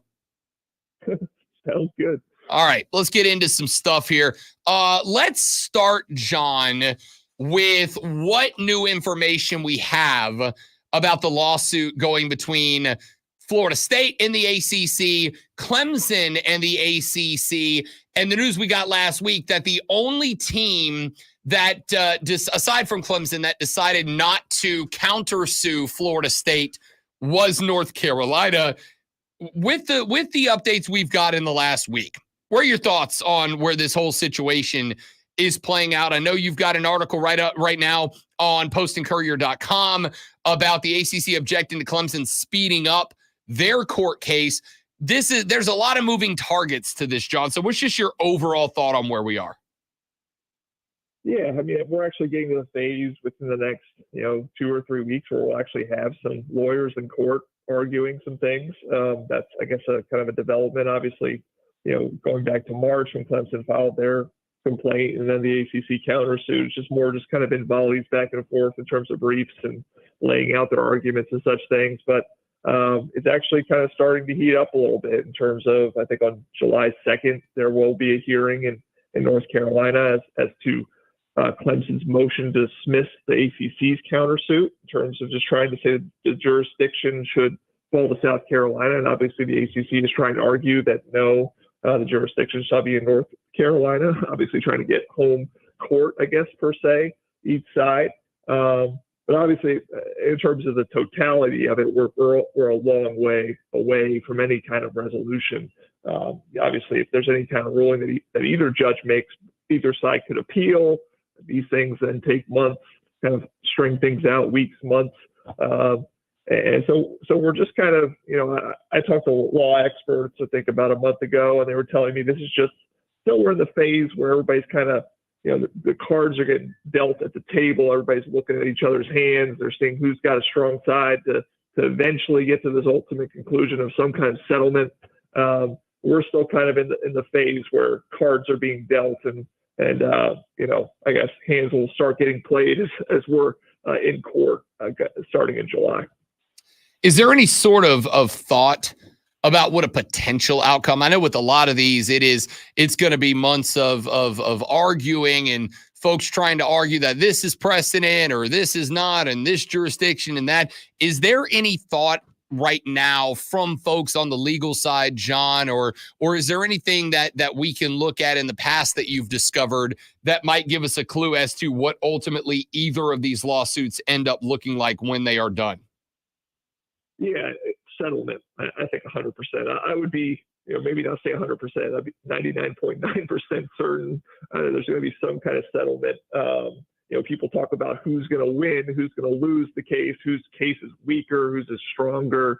I don't think winning is really part of the equation here. It's really either side deciding what is our risk tolerance, how much leverage do we have to kind of push onto the other side. At the end of the day, whoever feels like they has less leverage will come out and then maybe bend a little bit more to the other's will. So I mean, I really think it's it's $140 million apparently, and it's the exit penalty. There's the risk of not controlling your media rights, and how would that work? I've seen people say that the ACC might even continue paying Clemson even if they were in another conference, which I don't understand how that would work. But there's hundreds of millions of dollars here, and you want to see if you can get it. Clemson probably wants to get it to like 150 million total. Give us our rights. The ACC probably wants something, double that to try to compensate their members appropriately. But really, it's just sitting down some kind of settlement in terms of what number makes sense and makes each side feel happy. And then at the end of the day, both sides will move on. I think eventually Clemson will not be in this conference. I think in 2024 they absolutely will. Maybe even 2025. By 2026, Clemson's absolutely out. We'll see what other schools do as well. And I've kind of fallen into the line of thought, John, that the day that Clemson and or FSU, and I would lean on the and there. I think if either one of them finds the out via lowering the exit fee or whatever other possibilities might even be out there, I'm not sure. The minute one and or both of those schools go, either the ACC joins the new All-State Geico 12 or whatever they're going to call themselves, and have a shot, or else that conference is pretty much done at this point, which leads me to the next thought, which is the ACC is going to fight tooth and nail with everything they have, because I think their existence is predicated on the involvement of FSU and Clemson, which means this thing could end up getting very ugly, as Clemson will survive no matter where they are. Same with Florida State. I don't think the opposite is true for the ACC. Yeah, I mean, it's kind of an interesting situation because the ACC, you actually look at their numbers, they have been able to increase revenues. I mean, they actually have been doing a better job of kind of pushing up that number. I think it was around 40 million, now more 45 million per year for schools. It's just that the SEC and Big Ten have taken such a huge jump above everybody in terms of, these 50, 60, maybe 70 million per year to each school types of payouts. And so there's kind of this fight for survival amongst the ACC and the Big 12 to see who's going to become kind of that like best of the rest conference. And I mean, and whoever loses, obviously if the ACC loses Clemson and Florida State, that's really damaging. North Carolina, like you said, has been one that's kind of been, on the fence in terms of what they might end up doing here. And so, it's a very existential problem for the ACC. And it really, honestly, it just feels like most of it's not really in their control. I mean, they're going to hold on as long as they can, but they're going to lose Florida State and Clemson at some point. The SEC is going to, or the Big Ten, or both, are going to decide at some point they want to add more schools. It hasn't happened yet. I don't know if the appetite's there right now, but if they can get more money from ESPN or Fox or CBS, their partners, you can absolutely see them adding more schools, and we get to eventually that, what Dabo Sweeney called the Ultra Super Megatron Conference or whatever it was, where there's, potentially just two leagues and they make up 50 schools, kind of an AFC and NFC. I mean, all this is possible. There's so many moving parts, but yeah, the ACC absolutely does not feel secure in its position right now, because you're kind of fighting tooth and nail with the Big 12 to see who's going to kind of be the best of the rest to be able to salvage parts to be, important enough to survive. Because right now, obviously, the Big Ten, the SEC have kind of taken that huge lead where they're absolutely going to survive, and everybody else is just fighting tooth and nail. John Blau with the Post and Courier joins us every Monday at 8:40 to talk Clemson athletics. All right, left-hand turn. John, let's do a quick little 2-3 minute postmortem on Clemson baseball. Obviously bounced from the Super Regionals by the Florida Gators, who have traveled to Omaha. I did see your article where Eric Backage said about his ejection, sorry, not sorry. Is that, and I do not use the word attitude with any negative connotation, because frankly, I love it. I love the attitude. I love the fire. I love the climbing up the right field wall as a head coach. I love all of that. Now that we've seen a couple of seasons under the back of Eric Backage, now that we've seen that he has brought this team to the caliber of a super regional team, and frankly, I think probably should have beat Florida. That's another discussion. Is this kind of a direction? Can Clemson fans assume that there will be a continued uphill climb moving forward under Eric Backage? Is the firepower back next year to make a second run and maybe take it one step further? Yeah, I mean, I think it would be surprising if they didn't take a step, because obviously they took a huge step in his first year in terms of getting back to the tournament, which they had missed in back-to-back years. And this next year to get to a super regional after having that long line of flameouts in regional play, obviously, again, like you said, Florida was a team they could have beaten. They didn't quite have the pitching and kind of made too many mistakes to be able to pull that out, but absolutely have the ability to get the College World Series, and they bring a lot back next year. I mean, you look, obviously, Cam Canarella is going to be one of the best, if not the best player in college baseball next year, potentially. You got Aiden Canuck, one of the best pitchers in college baseball, is going to be a sophomore instead of a freshman. You got up the middle in terms of Andrew Chufo, the super senior, the guy who was the hero of the South Carolina series, going to be back at shortstop. You got Jeremy Purify, who seems like he could take a huge step in year two. From freshman to sophomore year. You've got a lot coming back, and they've already started adding guys to the transfer portal. I mean, I saw Dominic Lispy, who's a guy actually started the D3 ranks, was at Indiana State last year, kind of proved that it could translate to Division I, hit 324 with a way over 400 on base percentage. That they're adding pieces via the transfer portal like they did last year with Overtop and Hinderleiter and Mathis. You should expect them to do the same. And so, yeah, I mean, I would expect, I'd be very surprised if Clemson isn't in contention to, again, be a regional host, to make that step finally into the College World Series. Because, yeah, I think there's a lot of momentum that Backage has. I think he's a likable guy. He's a good recruiter. He's relentless. And I would think that they, continue to make strides. And if it doesn't happen this year in terms of the College World Series, I think the next, year or two, they should absolutely have the talent to be able to make that kind of jump. John Blau covers Clemson athletics for the Post and Courier. You can find him on X at John_Blau, BLAU. Joins us every Monday at 8:40 to talk Clemson athletics. John, my man, appreciate you as always, big dog. Have a great rest of your week. We'll talk to you in a week.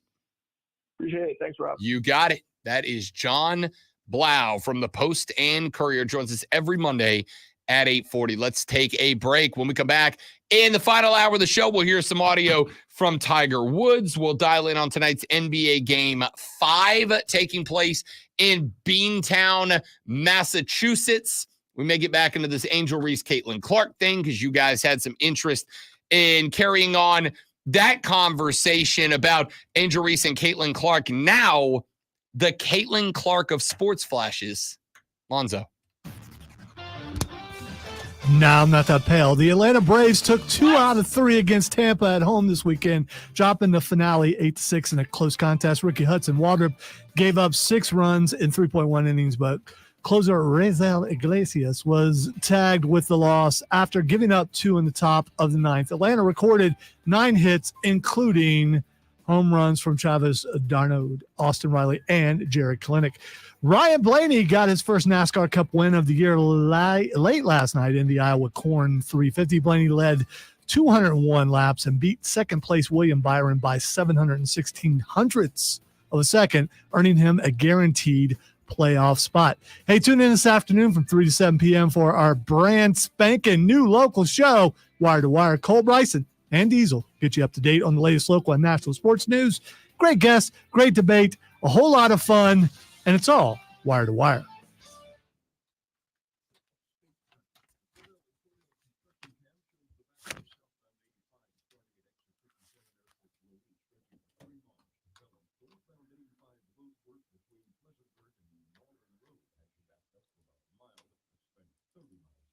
Elsewhere through the upstate, just a few minor stalls, but for the most part, traffic patterns are problem-free. From the News Talk 98.9 WORD Traffic Center, I'm Bill Brooks on the Fan Upstate.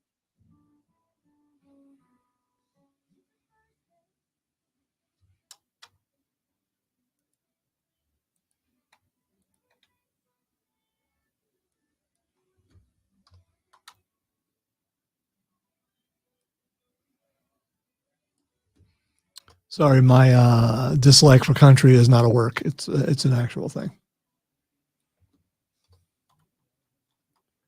Talking about country and western music, daggum.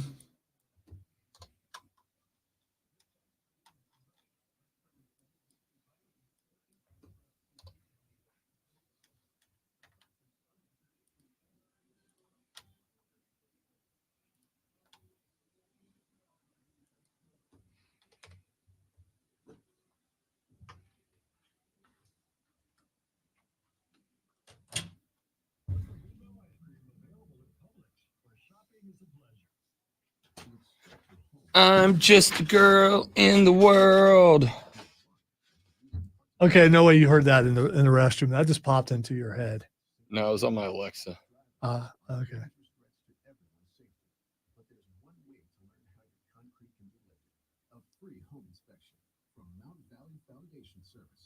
We put water back in its place. Get your free inspection at fixmyfoundation.com.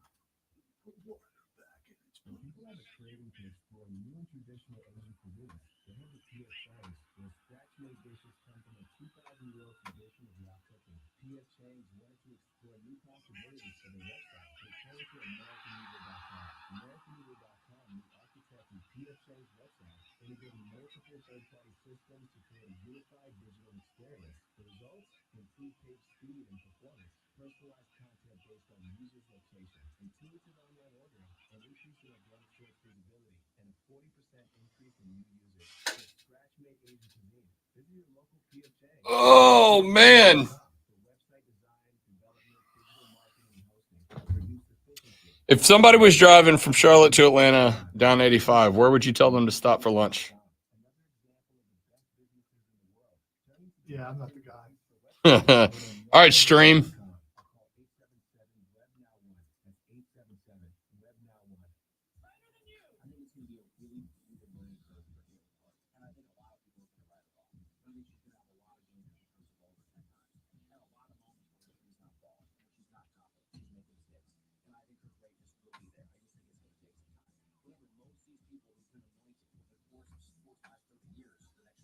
I need y'all's help. Somebody's driving 85 south through the Ville. Where are they stopping from lunch?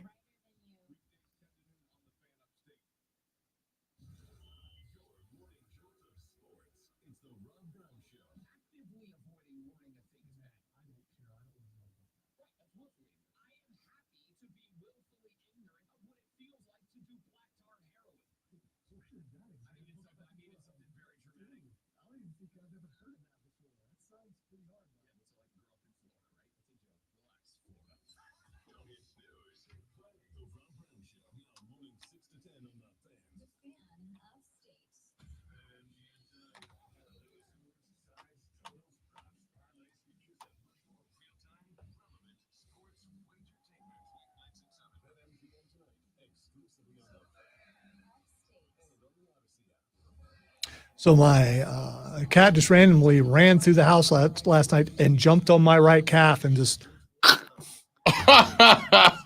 it's like what? Right as I was getting ready to go to bed, like what is going on? As soon as I turned the light out, and then Lonzo learning to be a cat guy is one of my favorite gimmicks going right now. I don't know how. For however long it lasts.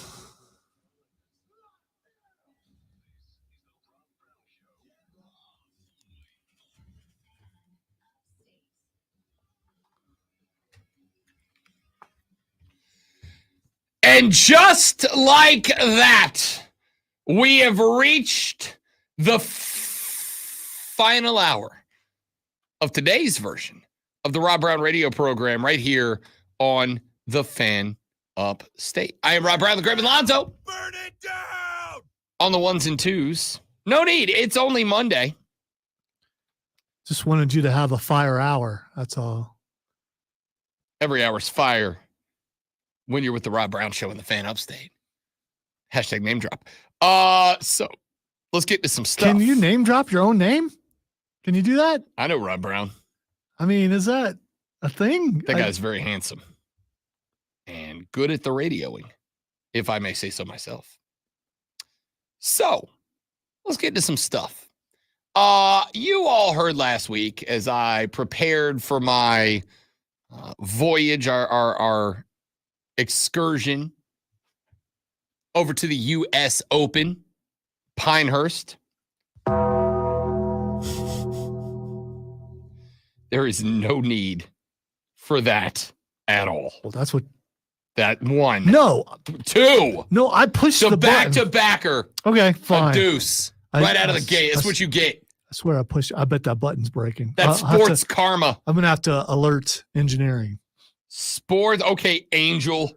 It's everybody else's problem. No. So they can fix it because it's obviously broken. I pushed the button. It didn't work. That's what you get for bad-mouthing the GOAT right there. I thought you were going to say that's what you get when you let your heart win. Whoa. Deep cut. Whoa. Deep cut.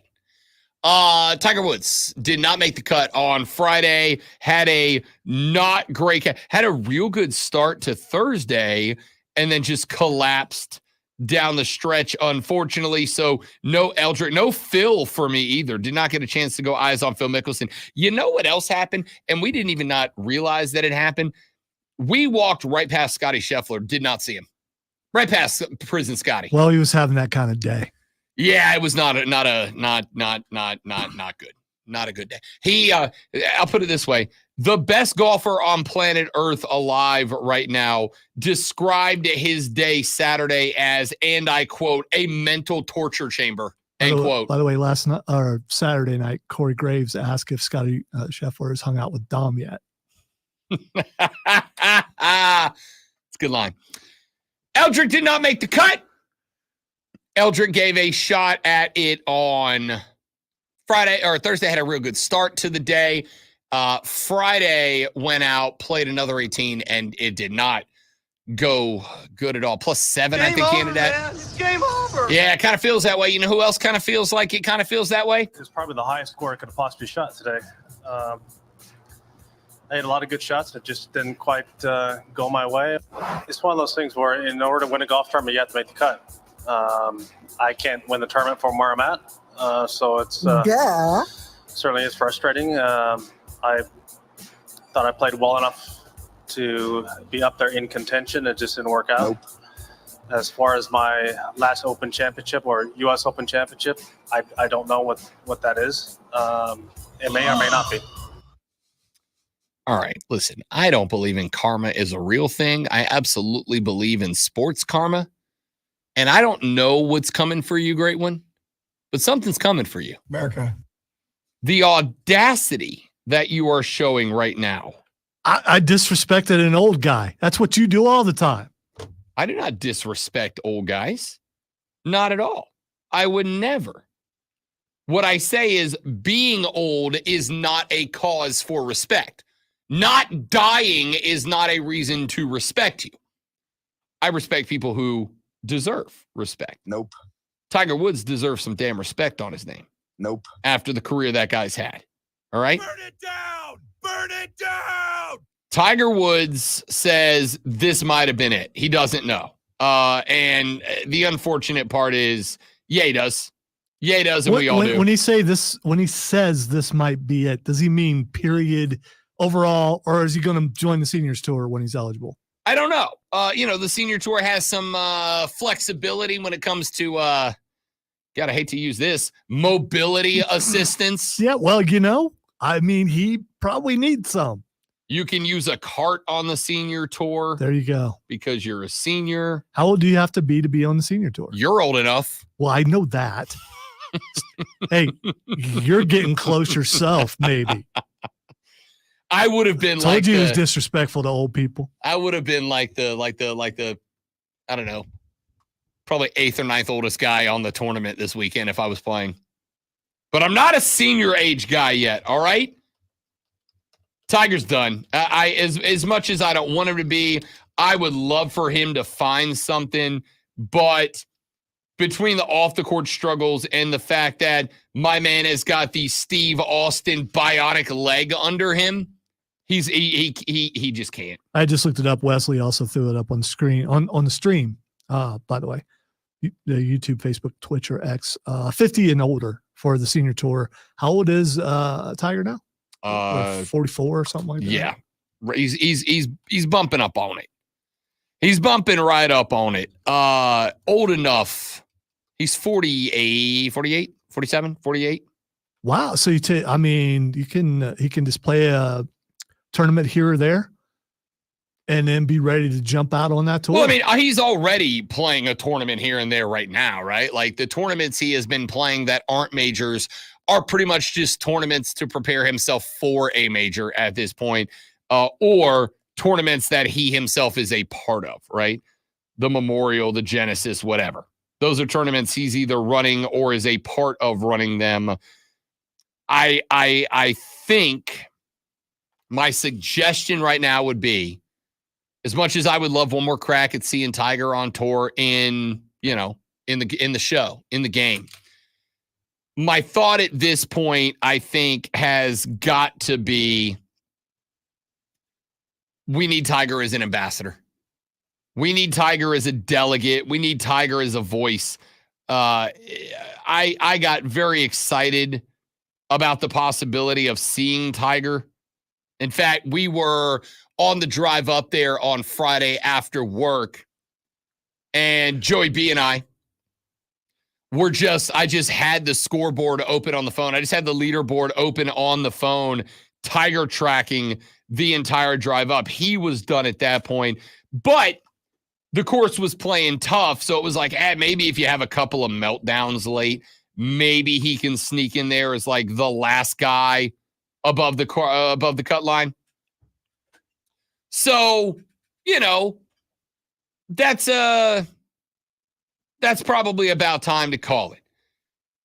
But you're at a point right now with everything that's going on with the LIV Tour. Now that, oh, by the way, the last major is owned by a LIV Tour guy in Bryson DeChambeau.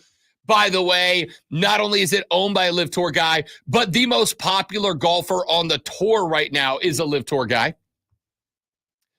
At this point, I think we don't need golf Tiger anymore. I don't need Sunday Red Tiger anymore. Although we haven't seen Sunday Red in a very long time because we haven't seen Tiger on a Sunday in a very long time. I think it is in the best interest. And I'm not going to listen. If Tiger wants to keep playing, Tiger has every right to keep playing. As long as he keeps getting opportunities and exemption based on his history, tis what tis. But I really do think it would be nice for somebody to have a conversation with Eldrick and go, man, you're an absolute legend of the game.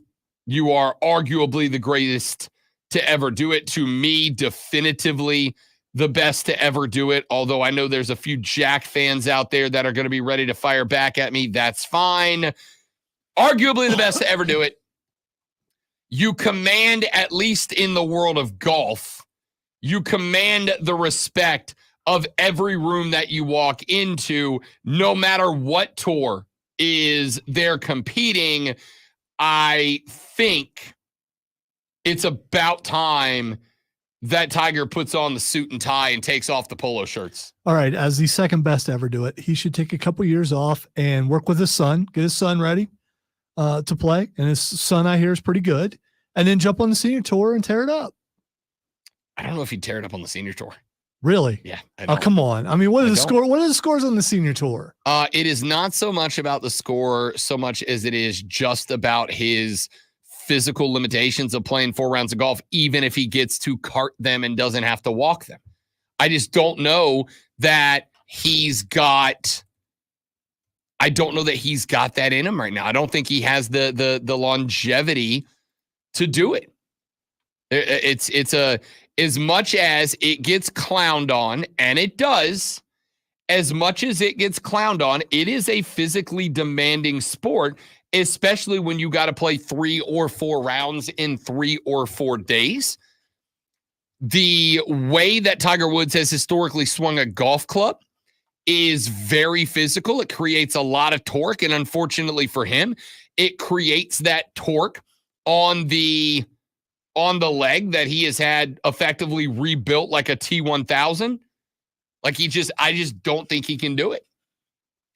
I don't think Tiger on the senior tour is the play. I think the play for Tiger at this point, and the way to not just cement his legacy, but I think the way that he could even enhance his legacy down the line is to become an elder statesman for golf. I think it's to become an elder statesman for golf. I think it's to become a guy who is not just but the voice on the tour. I think he's got an opportunity to be an ambassador between the LIV Tour and the PGA Tour, which right now, even I am starting to get to the point where, as much as I dislike the LIV Tour, and as much as I dislike where they're getting their money from, and as much as I dislike the fact that I am acknowledging that I'm falling right into their scheme, knowing exactly what the hell their scheme is, I am also to the point where we get tournaments like we got this past weekend at the U.S. Open. We get great tournaments like we got this weekend because everybody's there. Because it's not a watered down product. Because I don't have one tour that is putting its events on the CW, with all due respect to the CW. Doesn't sound like respect. I said all due respect to the CW. Okay. So I didn't think about that. Due respect is your opinion of how much respect they're due. That is why it is one of my favorite phrases. Wow. Because everybody thinks it means the same as with the utmost respect, which it does not. I know you said we're not getting into semantics today, but we just did. And I really, my 55 years of life, I never really thought about that until just now. And now I get it. You know, it took me a while, but I'm there. I'm here to make your life better. There's some other people. Yeah, you didn't help me with that. It just took me 55 years to get it. You got it because I said it. No. You're welcome. No, I realized your tone didn't go along with what I thought those words meant. And then I got it. So, okay. All right. In a roundabout way, it was not so much you as your tone. And I guess the tone came from you. So I guess that makes it you. Anyway, now that I've helped make Lonzo's life better again, as I do most people. Thank you for being open to teaching today, because your hat says open. I'm a giver, man. I am a giver. I think this tournament. Joe says you only play 3 rounds on the senior tour. Yeah, well, that's why I said 3 or 4 rounds in 3 or 4 days. With all due respect, Joe. 3 or 4. I'm on your side, Joe. Joe wasn't my guy. I'm on your side, Joe. You're right. Joe's my guy, and Joe knows my guy. He's wrong. Either way, the point here is the play for Eldrick here, if he wants to do the most good for golf, is go back to being that ambassador, go back to being that guy that is the olive branch holder between the LIV Tour and the PGA Tour, because a large part of the reason that this tournament was so good this weekend was because everybody was there. Everybody was pushing everybody. It was not a watered down field. It was not forced. It was just good golf that incorporated all of the best golfers on the face of the planet. Now, before we get up out of here for a segment, I want to address the criticism of Rory McIlroy. If you did not watch the conclusion to the Open yesterday, Rory McIlroy bogeyed 3 of the final 4 holes down the pipe. If he birdied or even parred one more of them, he could have likely forced a playoff, potentially outright defeated Bryson DeChambeau, and kept the U.S. Open tournament trophy in the bag for the PGA Tour. He did not do that. And he effectively fell apart is what he did. He just collapsed, which unfortunately, for the years of dominance that Rory McIlroy had on the tour, he is kind of wrapping around to becoming the Dallas Cowboys of golf at this point.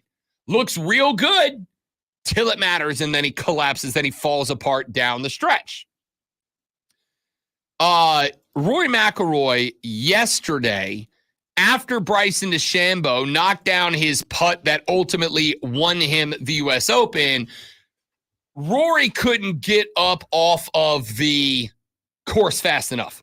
My man got himself into the courtesy vehicle and out of that. But there were guys coming up to him. Hey, Rory, do you have any comments? Would you like to talk? And a lot of folks were trying to ham it up to, Rory's just real mad that a live guy won. No, he's not. Have you ever gotten literally in this case, inches away from success and then failed? I will tell you, it is without a doubt one of the most painful things that can happen to you. It was, I have no doubt, exceptionally brutal. I'm sure it was the most painful golf memory that Rory McIlroy has ever dealt with. And then all anybody wants to talk to him about it, all anybody wants to talk about is Bryson DeChambeau. It's especially harsh in a sport where it's an individual thing, so nobody else screwed up but you. Yeah. Look, Rory bogeyed 3 of the final 4 holes. If he birdies any one of them, he wins. If he pars one more of them, he goes to a playoff. He missed multiple putts inside of 4 feet. He missed the first putt inside of 3 feet that he has missed this season. That is almost 400 putts. He missed one, and it cost him the trophy.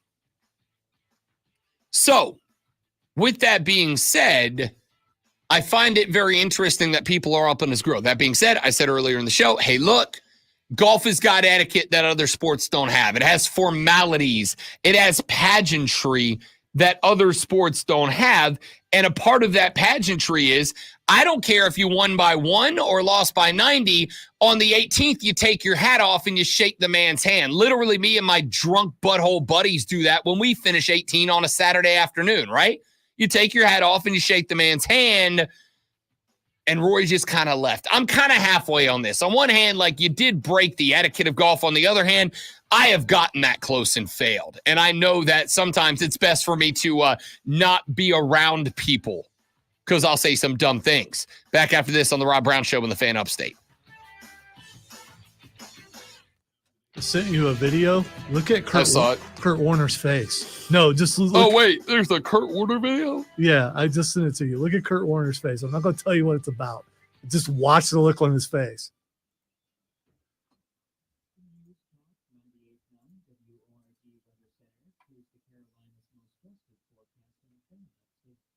You mean Kurt Warner, not Kurt Angle? I said Kurt Warner. You said Kurt Angle. I did not. I said Kurt Warner. You absolutely said Kurt Angle. I said Kurt Warner. Everyone heard Which me is say why Kurt I Warner. out loud said a Kurt Angle video? I said Kurt Warner. I realized that my enunciation was not the The best. first time you said Kurt Angle. I said Kurt Warner. Whatever, dude. Watch the video. I'm watching the video. He's you. Look at his face. That's hilarious. That is hilarious. That's the first thing. It just popped up and I noticed his face. He's like, no. This is where it all ends, people. And I'm out here in front of a crowd, kind of a crowd, and having to deal with this. Congrats to the Birmingham Stallions. I'm sure you followed them closely the entire season. I watched 0 games. I didn't even watch yesterday. I knew it was on yesterday. I didn't watch it. You know what? If you were a sports guy.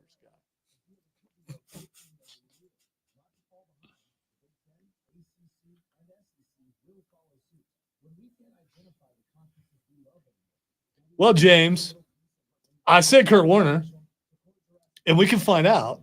I mean, we could go back on the stream and find out. And if I'm wrong, I'm wrong. I couldn't remember Matthew's name yesterday. There's a good chance that you're saying While you were on the air with him? No. Okay. I was talking about the situation. There's a good chance you're like in the home stretch of seeing me because I'm forgetting names like crazy. Home stretch. Yeah, well, I mean, and the thing is, once I hit that, I'm probably not going to know. Once I reach that level, it's going to be. You're going to forget. No, I'm going to be like, why am I home? Aren't I supposed to be where did I work? Oh, yeah, I think.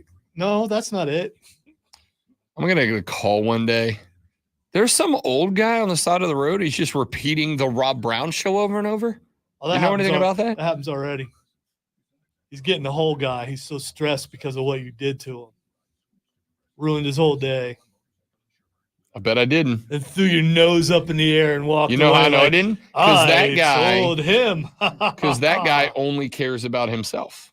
You can't ruin the day of someone who only cares about themselves. Well, you're that's one of the most frustrating up, things. So that makes me think that you also care about yourself. So that's two people who care about themselves. I cared about all the people around me who were tired of hearing "Get the Wow, you white knight, you come to the rescue of the masses. Stand for those who can't stand for themselves. I bet you got a Superman shirt on underneath that. No, you probably don't. It probably would shine through that periwinkle.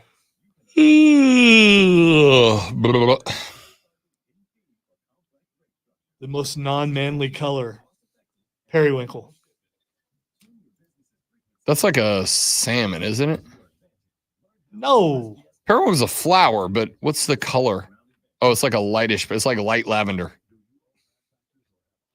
It is a pale purple blue shade of indigo. Out of the names of colors, it's the most non-macho name, I think, periwinkle. There's no macho in the periwinkle. Puce is more macho. Puce? Yes. Which is another shade of pink. Chartreuse. French sounding, but not as unmanly as periwinkle.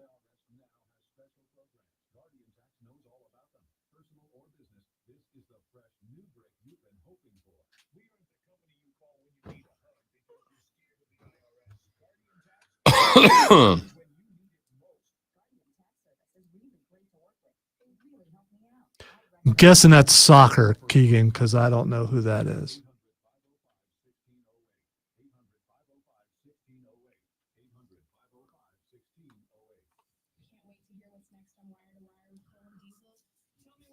Boy, howdy. It sucked. It was boring as hell. Daggum Iowa corn. Literally, the start-finish line was a big corn cob painted on the track. Also, they didn't do it in a cornfield? No. Where are you going? Just stand up and stretch my legs. Okay, because you've got like 10 seconds.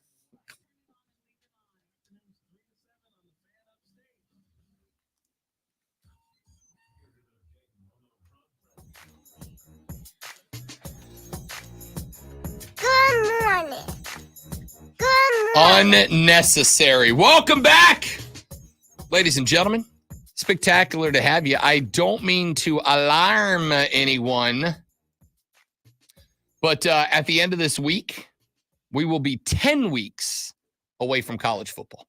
Just in case anybody happens to be tracking it. That's like the opposite of an alarm. It's excitement. Yeah, it was sarcasm. Nuh-uh. Mm-hmm. Someone with an open hat cannot be sarcastic. I am open to being sarcastic. For those of you that have not checked in on the stream yet at Facebook.com/TheFanUpstate, Twitter.com/TheFanUpstate, on YouTube by searching and subscribing to The Rob Brown Show or The Fan Upstate or The Rob Brown Show on Twitch. Daddy got some new gear while he was up there at Pinehurst #2 this weekend, including a brand new 124th U.S. Open hat, which is a dark blue with a Carolina blue open across. It just says open across the top because, it's the Open. And also because I love the insinuation that Lonzo has been taking advantage of all morning long. It's very good. It's very good. So, what do we get to? What do we talk about here? There's so much more that we can get to. We talked about Eldrick Tiger Woods. We talked about Angel Reese of the WNBA. Can I give you a real quick thought? There is nobody that is as, I don't know, defensive, salty. Frankly, I'm ready to get myself in trouble here. Obnoxious than members of the 1972 Miami Dolphins. Now, let me begin this by saying I love Larry Zonka. When people wish you would die so they didn't have to hear it anymore, I think you've reached a level of being obnoxious. You have risen to a transcendental level of obnoxious at that point. Listen. Well, I'll tell you what. I'll give you the sound first. Larry Zonka, some organization, I don't know who it is, but some organization went ahead and handed the Miami Dolphins the mantle of greatest football team of all time. And I would like to say, no, the hell they're not. Okay, were they good? Absolutely. Did they have some legendary players? Greasy, Zonka? Yes, absolutely. Did they do something that no one else has been able to replicate since? Yes, they did, but they also did it in 1972. Larry Zonka was at a event this weekend celebrating the 1972 Dolphins.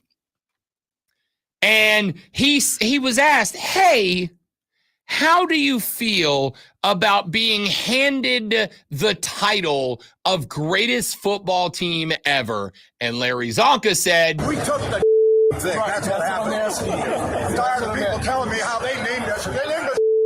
We took it. I don't have any emotional response. Larry Zonka said they didn't hand us bleep, we took it. And then went on to say that he's tired of all the hating. He used some other choice words in the process. I do not care that Larry Zonka made me do extra editing work to go find and bleep his response. That's part of my job. However, well done. Glad you're getting better at that. I can go ahead and tell you even knowing that I quadruple checked it, my anxiety level was still about an 8.5 when I pushed play on that. As soon as I heard the first beep, I started paying for sure. attention. I am, as of now, officially exhausted with the 1972 Miami Dolphins. Like, I'm just tired. You held out longer than most of us because that was, a long time ago. I mean, listen, what they did is obviously impressive, but they won 14 games. There are teams now that you got to win 14 games to get into the playoffs. Well, they didn't lose, Rob. I agree. They also only played 14 games. It is important to recognize the context of sporting achievements and put them into the context of which they were created. This is why a couple of weeks ago, when MLB decided to include the records of the Negro Leagues in their official MLB rule books, this is why Cody Decker and I had that very interesting conversation, pointing out that, hey, the Negro Leagues had better teams than Major League Baseball did at the time. They were better athletes. You know how I know? Because once they lifted the ban and black players could come over and play in Major League Baseball, they were better as players. They just were, by and large. This is why there were a lot of folks that got real upset when folks' home run records and batting title records got knocked down a peg when the Negro League players came over, and guys like me went, I don't particularly care. It doesn't bother me in the least. I still know all those players. I was still brought up talking about those players. Now we just have another group of players to have a conversation about. It was important to get those Negro League records placed into the context of the day and to have those white players' records placed into the context of the day. That's what happened. And that's kind of where I am now with the 72 Dolphins. Now, I will give Larry Zonka credit. Larry Zonka went on to say, obviously, you're aware there have been some rankings that did not have you number one. Were you at all surprised that you were number one this time? No, I'm not surprised. I'm sure you thought you deserved it. Fellas, you're missing the whole point. It's a team sport. When you achieve perfection, there is no single entity that leads in that respect. You don't have the leading rusher. You might not have the leading wide receiver. You might not have the leading tackler in the game. The fact of the matter is that you concentrate more on winning than individual performance. So when you talk about great entities in the league, those are detrimental to the winning aspect because you become one-dimensional. So if you all work together and don't let your egos get in the way, which is easy when Shula has his foot up your butt, then and only then you may attain a perfect season. Fine. I agree with that. It appears to be a well-attended event. It was, yeah, a lot of people. A lot of people hobnobbing and rubbing bows. The take there about being a great team, immense respect. Absolutely. Absolutely. I have done it for years. I encourage those of you that have the calling to coach Little League ball. I think sports would be better off if young athletes were taught that we have got to make sure that we are teaching the next generation, hey, these are team sports. These are sports that you win and only win if you handle your business as a team. If you go out and throw for 5,000 yards, but your team is 2-15 in the process, it does not matter. If you go out and have a 2,000-yard receiving series season, but your team is 2-17, it does not matter. If you go out and lead the league in tackles and sacks, but your team is 2-15, it does not matter. And I think there is a lot that needs to be put on display. There's a lot that needs to be put on display about teaching the next generation to dial in on the team aspect of sports. But I also know that this kind of flies in the face of a reality. And that reality is that once kids get out of Little League and they start making their way into positions where coaches can keep or lose their jobs based on performance, the best players play and the best players get special treatment. Everything Larry Zonka said about being a great team and making sure that you're putting the team first and this is how you do it, like, that's all great and accurate and true and very good. But man, the 1972 Dolphins are freaking exhausting, dude. Like, you did a thing in 1972. I would have been an elite athlete in 1972. Okay? It's no what the Patriots did to get to a Super Bowl undefeated is dramatically more impressive than what the 1972 Miami Dolphins. It's not, because they lost to the Giants and they almost lost in the regular season. Then they lost in the Super Bowl. Did they lose in the regular season? To the Giants. Almost. They did. But did they? So the Giants found out the formula. No one ever found out the formula for that Dolphins team. They're undefeated until someone else is. If the Patriots played 14 games, they would have gone undefeated multiple times. If they played 14 games. 14 games including the Super Bowl, by the way. You can speculate, but that's not speculation. There's no history to prove that because they lost. The best tight end on the 72 Dolphins team was 6'3", 250 pounds. How do you think he'd fare today? Not great. They might hire him to stand in front of Bryce Young, though. Bang, short joke. You're welcome, Lonzo. Back after this on the Rob Brown Show in the Fan Upstate. Wait, you said he was 6'3", 250? Yeah. That's probably Doug Cruson. Yeah. What's the average height of an NFL tight end right now? I'll go offensive tackle because that's what he played. You just said he was a tight end. No, I did not. You did. And you also said that was Kurt Angle. I did not. The average offensive tackle today is 6'4", 300. The best tackle they had was 6'3", 240. This is the 87 Bulls could be any place. That's what you're doing. Does anybody want to stack the 2012 Patriots up with the 782 Dolphins and tell me who you think would win that game? The amount of Patriots by 1,000,000. The amount of anger that you put towards your takes sometimes it's got to be exhausting. It's not anger, it's got to it's passion. be. Is it? Because I mean, that hate gonna burn you up inside. It's not hate, it's passion. Mm-hmm. I burn with the passion. If you're passionate, you don't side-eye Alonzo, which is what Rob just did. I did not side-eye. You saw it under your open hat. I'm literally writing notes over here, I saw it under your open hat. You did not, because I didn't do it. I did. I saw it. We all saw it, didn't we? Go get Chris's tinfoil cap out of his office for you. Feel like you need it. I don't need a tinfoil hat. I've already got one wrapped around my brain.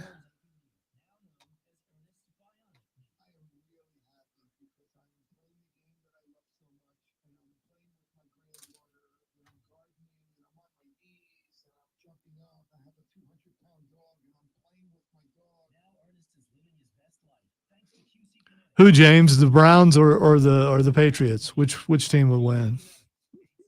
Or something. Your argument is just as good as Rob's was.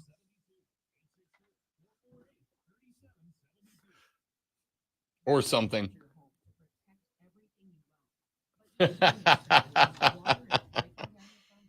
it does not. It's actually part of the reason I liked it is it's a pretty low key. It does have the 124th logo on the side, which I liked. Yeah, no one's going to see that part. All they're going to see is open and go open to what? And then Rob will just wink. Anything you want. Let's get weird. I don't know if I was said that, on where lots of people could see that. Because now someone can come up and do something to you and you already said, hey, I'm open to it.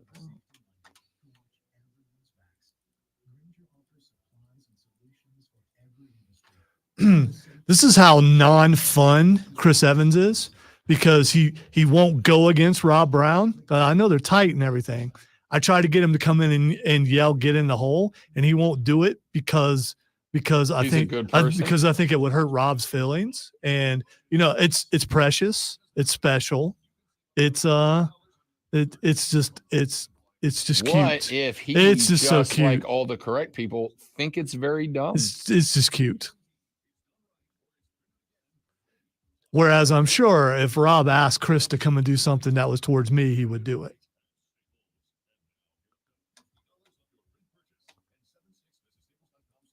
He was my friend first, but I get it, man. I wish you guys a good rest of your life. And the Emmy for Outstanding Dramatic Performance on a Morning Radio Show goes to Aching! No, I really am hurt because it would have been funny, and he just didn't do it. It would not have been funny. It would have been hilarious because on two fronts. For one, if he just opened the door and did it like I asked him to, it would scare Rob half to death, which is always funny. And secondly, yelling "get in the hole" would just be like, it would be that sweet, thick chocolate icing on an already chocolate cake that had like chocolate filling. What you thinking about this morning, Lawson? And sprinkles. M&M sprinkles. Like what you get in a McFlurry or a Blizzard. Those aren't sprinkles. That's just M&Ms. M&M minis. So how you know? You ain't worked at either place.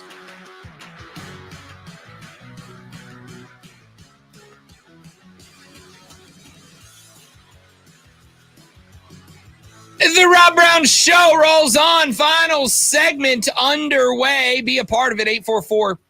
844-326-3676. 844-FANFONE is the number if you'd like to jump on board today. Was that a hiccup or was that, No, I had one earlier that I was Yeah. fighting through for a minute, like fighting for my life against it for a minute, but I think I've settled it down. I think we're good. I don't know. Right, that's settled. I thought I heard it again. It might try to sneak up on me for sure. All right, a couple more things to get to before we get up out of here for the day. Boston, Dallas, game number 5. This one back with the Celtics playing the role of the home team tonight. And I am going to go ahead and go moneyline winner Beantown Celtics tonight. They are ending this tonight. It is over. I have to play under the assumption that there's not any reason that Boston is going to let this series extend. Because if this goes to a game 6 back down in Dallas, I think it is going to a game 7 back in Boston. They got to end it tonight. But on top of them gotta ending it tonight, I think you also have to wonder, what did that game 4 performance Friday evening, what did that tank out of the tank for Dallas, right? I got a hard time. Wait. What's your percentage of belief that it's over tonight? 85%. Okay. All right. So you're talking about taking something out of a tank. Did it put the fear of whatever entity they worship into the Celtics players? No. Did they see, oh my gosh, this is what happens when the shots fall. If the shots fall come Monday, we might be in trouble again. No, it doesn't. And I'll tell you why. It doesn't to me because I genuinely think, I said this is my theory. I floated back earlier in the show. And again, I acknowledge I could be wrong, but I'm like 85% I'm not. I think that around the 4 minutes played in the third period of game number 4, I think Boston waved the white flag. I think Boston was done at that point. I think they came to the conclusion that, fellas, tonight's not our night. Remember how back in game 2, we mentioned that the Celtics had their worst shooting night of the NBA playoffs at 38, 39%. I said it's the worst shooting night of their playoffs so far, and they still won by more than a half dozen. Then they had game number 4, where they shot 36.3% from the floor, 34% from deep. On the flip side, Dallas had their best shooting night of the series. They shot 50%, lifted up 91 efforts, including 37 three-point shots in that game. Boston did take 41 and knock down 14. So they actually outshot Dallas from the shot even with Dallas from the 3-point line. The difference was everything up close. And of course, we did not see Porzingis in this game. Porzingis, basically Joe Mazzulla said before the game that Porzingis was available in certain situations. Certain situations would have been, they got a chance to close that thing out late. And that was, to me, that was it. They obviously did not. They got outscored by 13 in the first quarter. They got outscored by 13 in the second quarter. They had a 26-point deficit at the half to overcome. I really think they got into the third quarter, and I think Dallas said, or Boston said, you know what we're going to do? Let's let them exhaust themselves. They're going to quit. And so they quit. I mean, sure.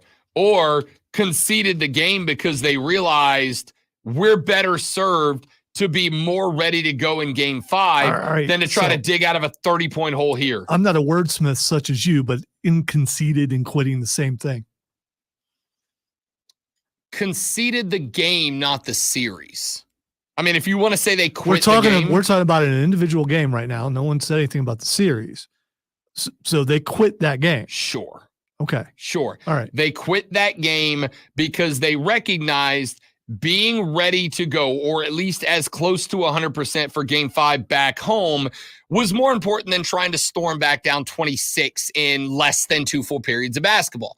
However, why they leave their starters in, Rob? Because if they pull their starters, so does Dallas. And the best thing you have going for you right now, if you are Boston, is that Dallas was already banged up. Dallas was already nicked. And the fact that they were already nicked and you made their starters run 30, what? Luka played 33 minutes. Kyrie played 31. You made, if nobody else, their primary 2 guys, Kyrie and Luka, you made them both play well over 30 minutes of basketball and played them physically still. Is there a chance that maybe you made them believe they could come back and win the whole thing? Maybe you gave them the confidence to do that. Maybe this could backfire. I don't care if they have the confidence. Do they have the ability? I got all the confidence in the world. Doesn't mean I have the ability. Yeah, you do. You've got a lot of confidence. Yes. That is why I can walk down through somebody said, BS, you would not have been an elite NFL player. Obviously not, Texter. I was being a smartass. Obviously. No. Look at me. No.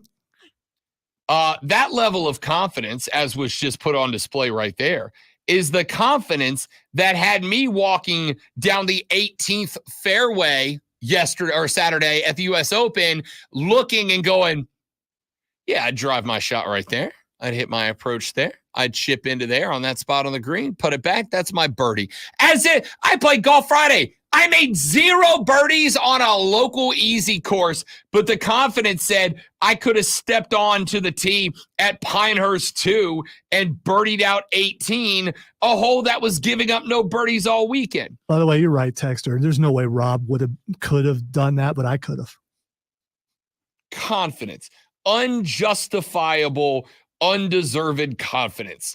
So that level of confidence don't mean a thing if you ain't got that swang. And by that, I mean, is Dallas good enough? Because for 3 games, it wasn't even close. Was that like a 1934 reference for that song? I'd say in that ballpark for sure. It's a great song too. Don't mean a thing if you ain't got that swing. Shubop, shubop, shubop, shubop, wow. Look at this. 1943. All over it. Little World War II action. Like that. So Dallas went afterburner in this game. Dallas said, let's get after him. Let's not give them the cup on our floor. Let's make them beat us on theirs. I think Dallas laid everything they had into that game, and I don't think Boston did. I think Boston got to the point where they were looking at this game and going, all right, we got ourselves in a hole. We're shooting real bad. A lot of points to come back. Could we? Maybe. But there's no sense in burning ourselves out to fight back from 26 down with less than a full half to play, still potentially losing that game and being exhausted when we get back home. So let's lay up on this one. Let's keep the starters in there long enough that Luka and the gang have to keep playing, because again, we know that they are worn out. So let's make them go as deep into this game as we can make them go. Take it back to Boston. Let's take it back to Boston with an exhausted Mavericks team. I think that was the play. I think that was the strategy, and I think it plays out tonight. I think it will be a close basketball contest, but I think once we get into the 4th, I think you're going to see Boston just inch ahead, bucket by bucket, possession by possession. Boston's claiming this trophy tonight. All right, here's what I believe. I believe that if Dallas plays the way they did Friday, the Celtics can't beat them. Can't or can't. Won't? Cannot beat them. If they play that way. Will they? I don't know. We'll see. But if they play the way they did Friday, the Celtics cannot beat them. The Celtics' best beats Dallas's best. I don't think so. It absolutely does. In my ever so humble yet frequently correct opinion, the Mavericks' best loses to the Boston Celtics' best every time. You got on Friday the absolute best the Mavs have looked, I would argue, in this entire postseason run. And you got the absolute worst the Celtics have looked maybe in the last 3 years. I don't know why. I don't know what happened. I don't know if Missoula popped off on a UFC fight on the bus and scared the boys. I don't know what happened. But I know if you get that again out of Dallas, but you get Boston's A game, Boston wins. Boston just needs to have an A game in 5, 6, or 7. They will. It happens tonight. Boston in 5. And now, the Rob Brown Show presents Twitter. And for the record, I want Dallas in 7 because I'm poor. Well, no, you need to give me that money because you're a non-believer. That means No, you don't get to keep that money. I know it was your money that you put down, but you forfeited that with your I'm good. with your unbelief. I'll hang on to it. The first thing that's Xing, is Barry Manilow. And yeah, that rhyme because I'm good like that. They make a beer down in Texas called Shinerbach that I'm a big fan of. If Dallas wins this thing in 7, Daddy makes some cash. I'm just gonna go buy a big old 18-pack of Shinerbach. I don't know what that has to do with Barry Manilow, but you could okay. Barry Manilow is trending because it is his 73rd birthday today. Wow. No, it's his 81st. Oh, damn, Barry. Okay. Yeah. It's all that work he's had done. It makes him look younger. I've told Lonzo before, I have the most, not the most, but I have a very eclectic musical background, right? I'll listen to Guar over here and then Creed over here and then Garth Brooks over there. And I want you to know that comes from the Madre. She's the same way. She listens to everything. And yes, indeed, she did teach me to appreciate the musical stylings of one Barry Manilow. Love that Mandy singing to his dog. All right, the next thing that is Xing is, this is weird, Mrs. Roper. Mrs. Roper is trending. I got nothing. Okay, so back in the day, there was this show called Three's Company, and Mrs. Roper was on there. Apparently, there's a thing called the Mrs. Roper Romp, which happens worldwide on the 22nd every year. I want to know what it is because I want to do it. Or no, are you going to dress up like Mrs. Roper? We'll be waiting for you. I mean, because a bunch of women dress up like Mrs. Roper and hit the bars, apparently. I'm all in. Will I dress like Mrs. Roper? Absolutely, I would. I absolutely would. All right. While you're looking it up and you get to see all those red wigs, which is a lot of fun. The next thing that's Xing is Better Off Dead. Where the kisses are hers and his. Three's Company too. Who sang that song? The singer who sang it. Nailed it. What's the next one? Better Off Dead. Better Off Dead. A show I have yet to watch. It's a movie. A movie? Yes. I do not think that I have watched. It's one of my favorite movies of all time. Don't know why it's trending. Neither does anyone else, except for going, I don't know why it's trending, but I love this part of the show. And I will just say $2.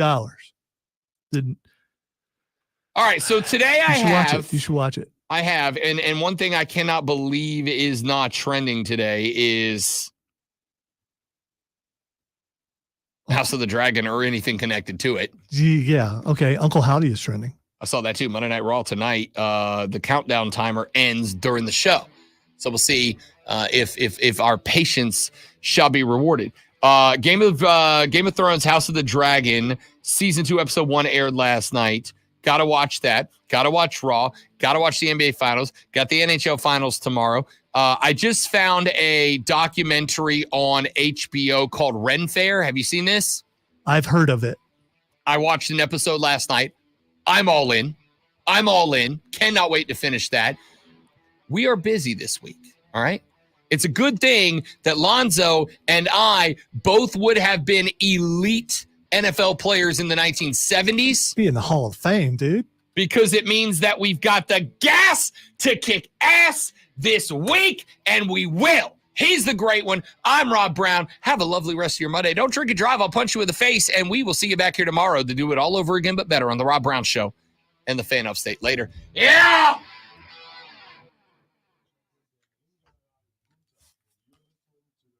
I nailed that. No, you're not talking to bed on the last one, dude. But then you got clean Gunther. Well, true.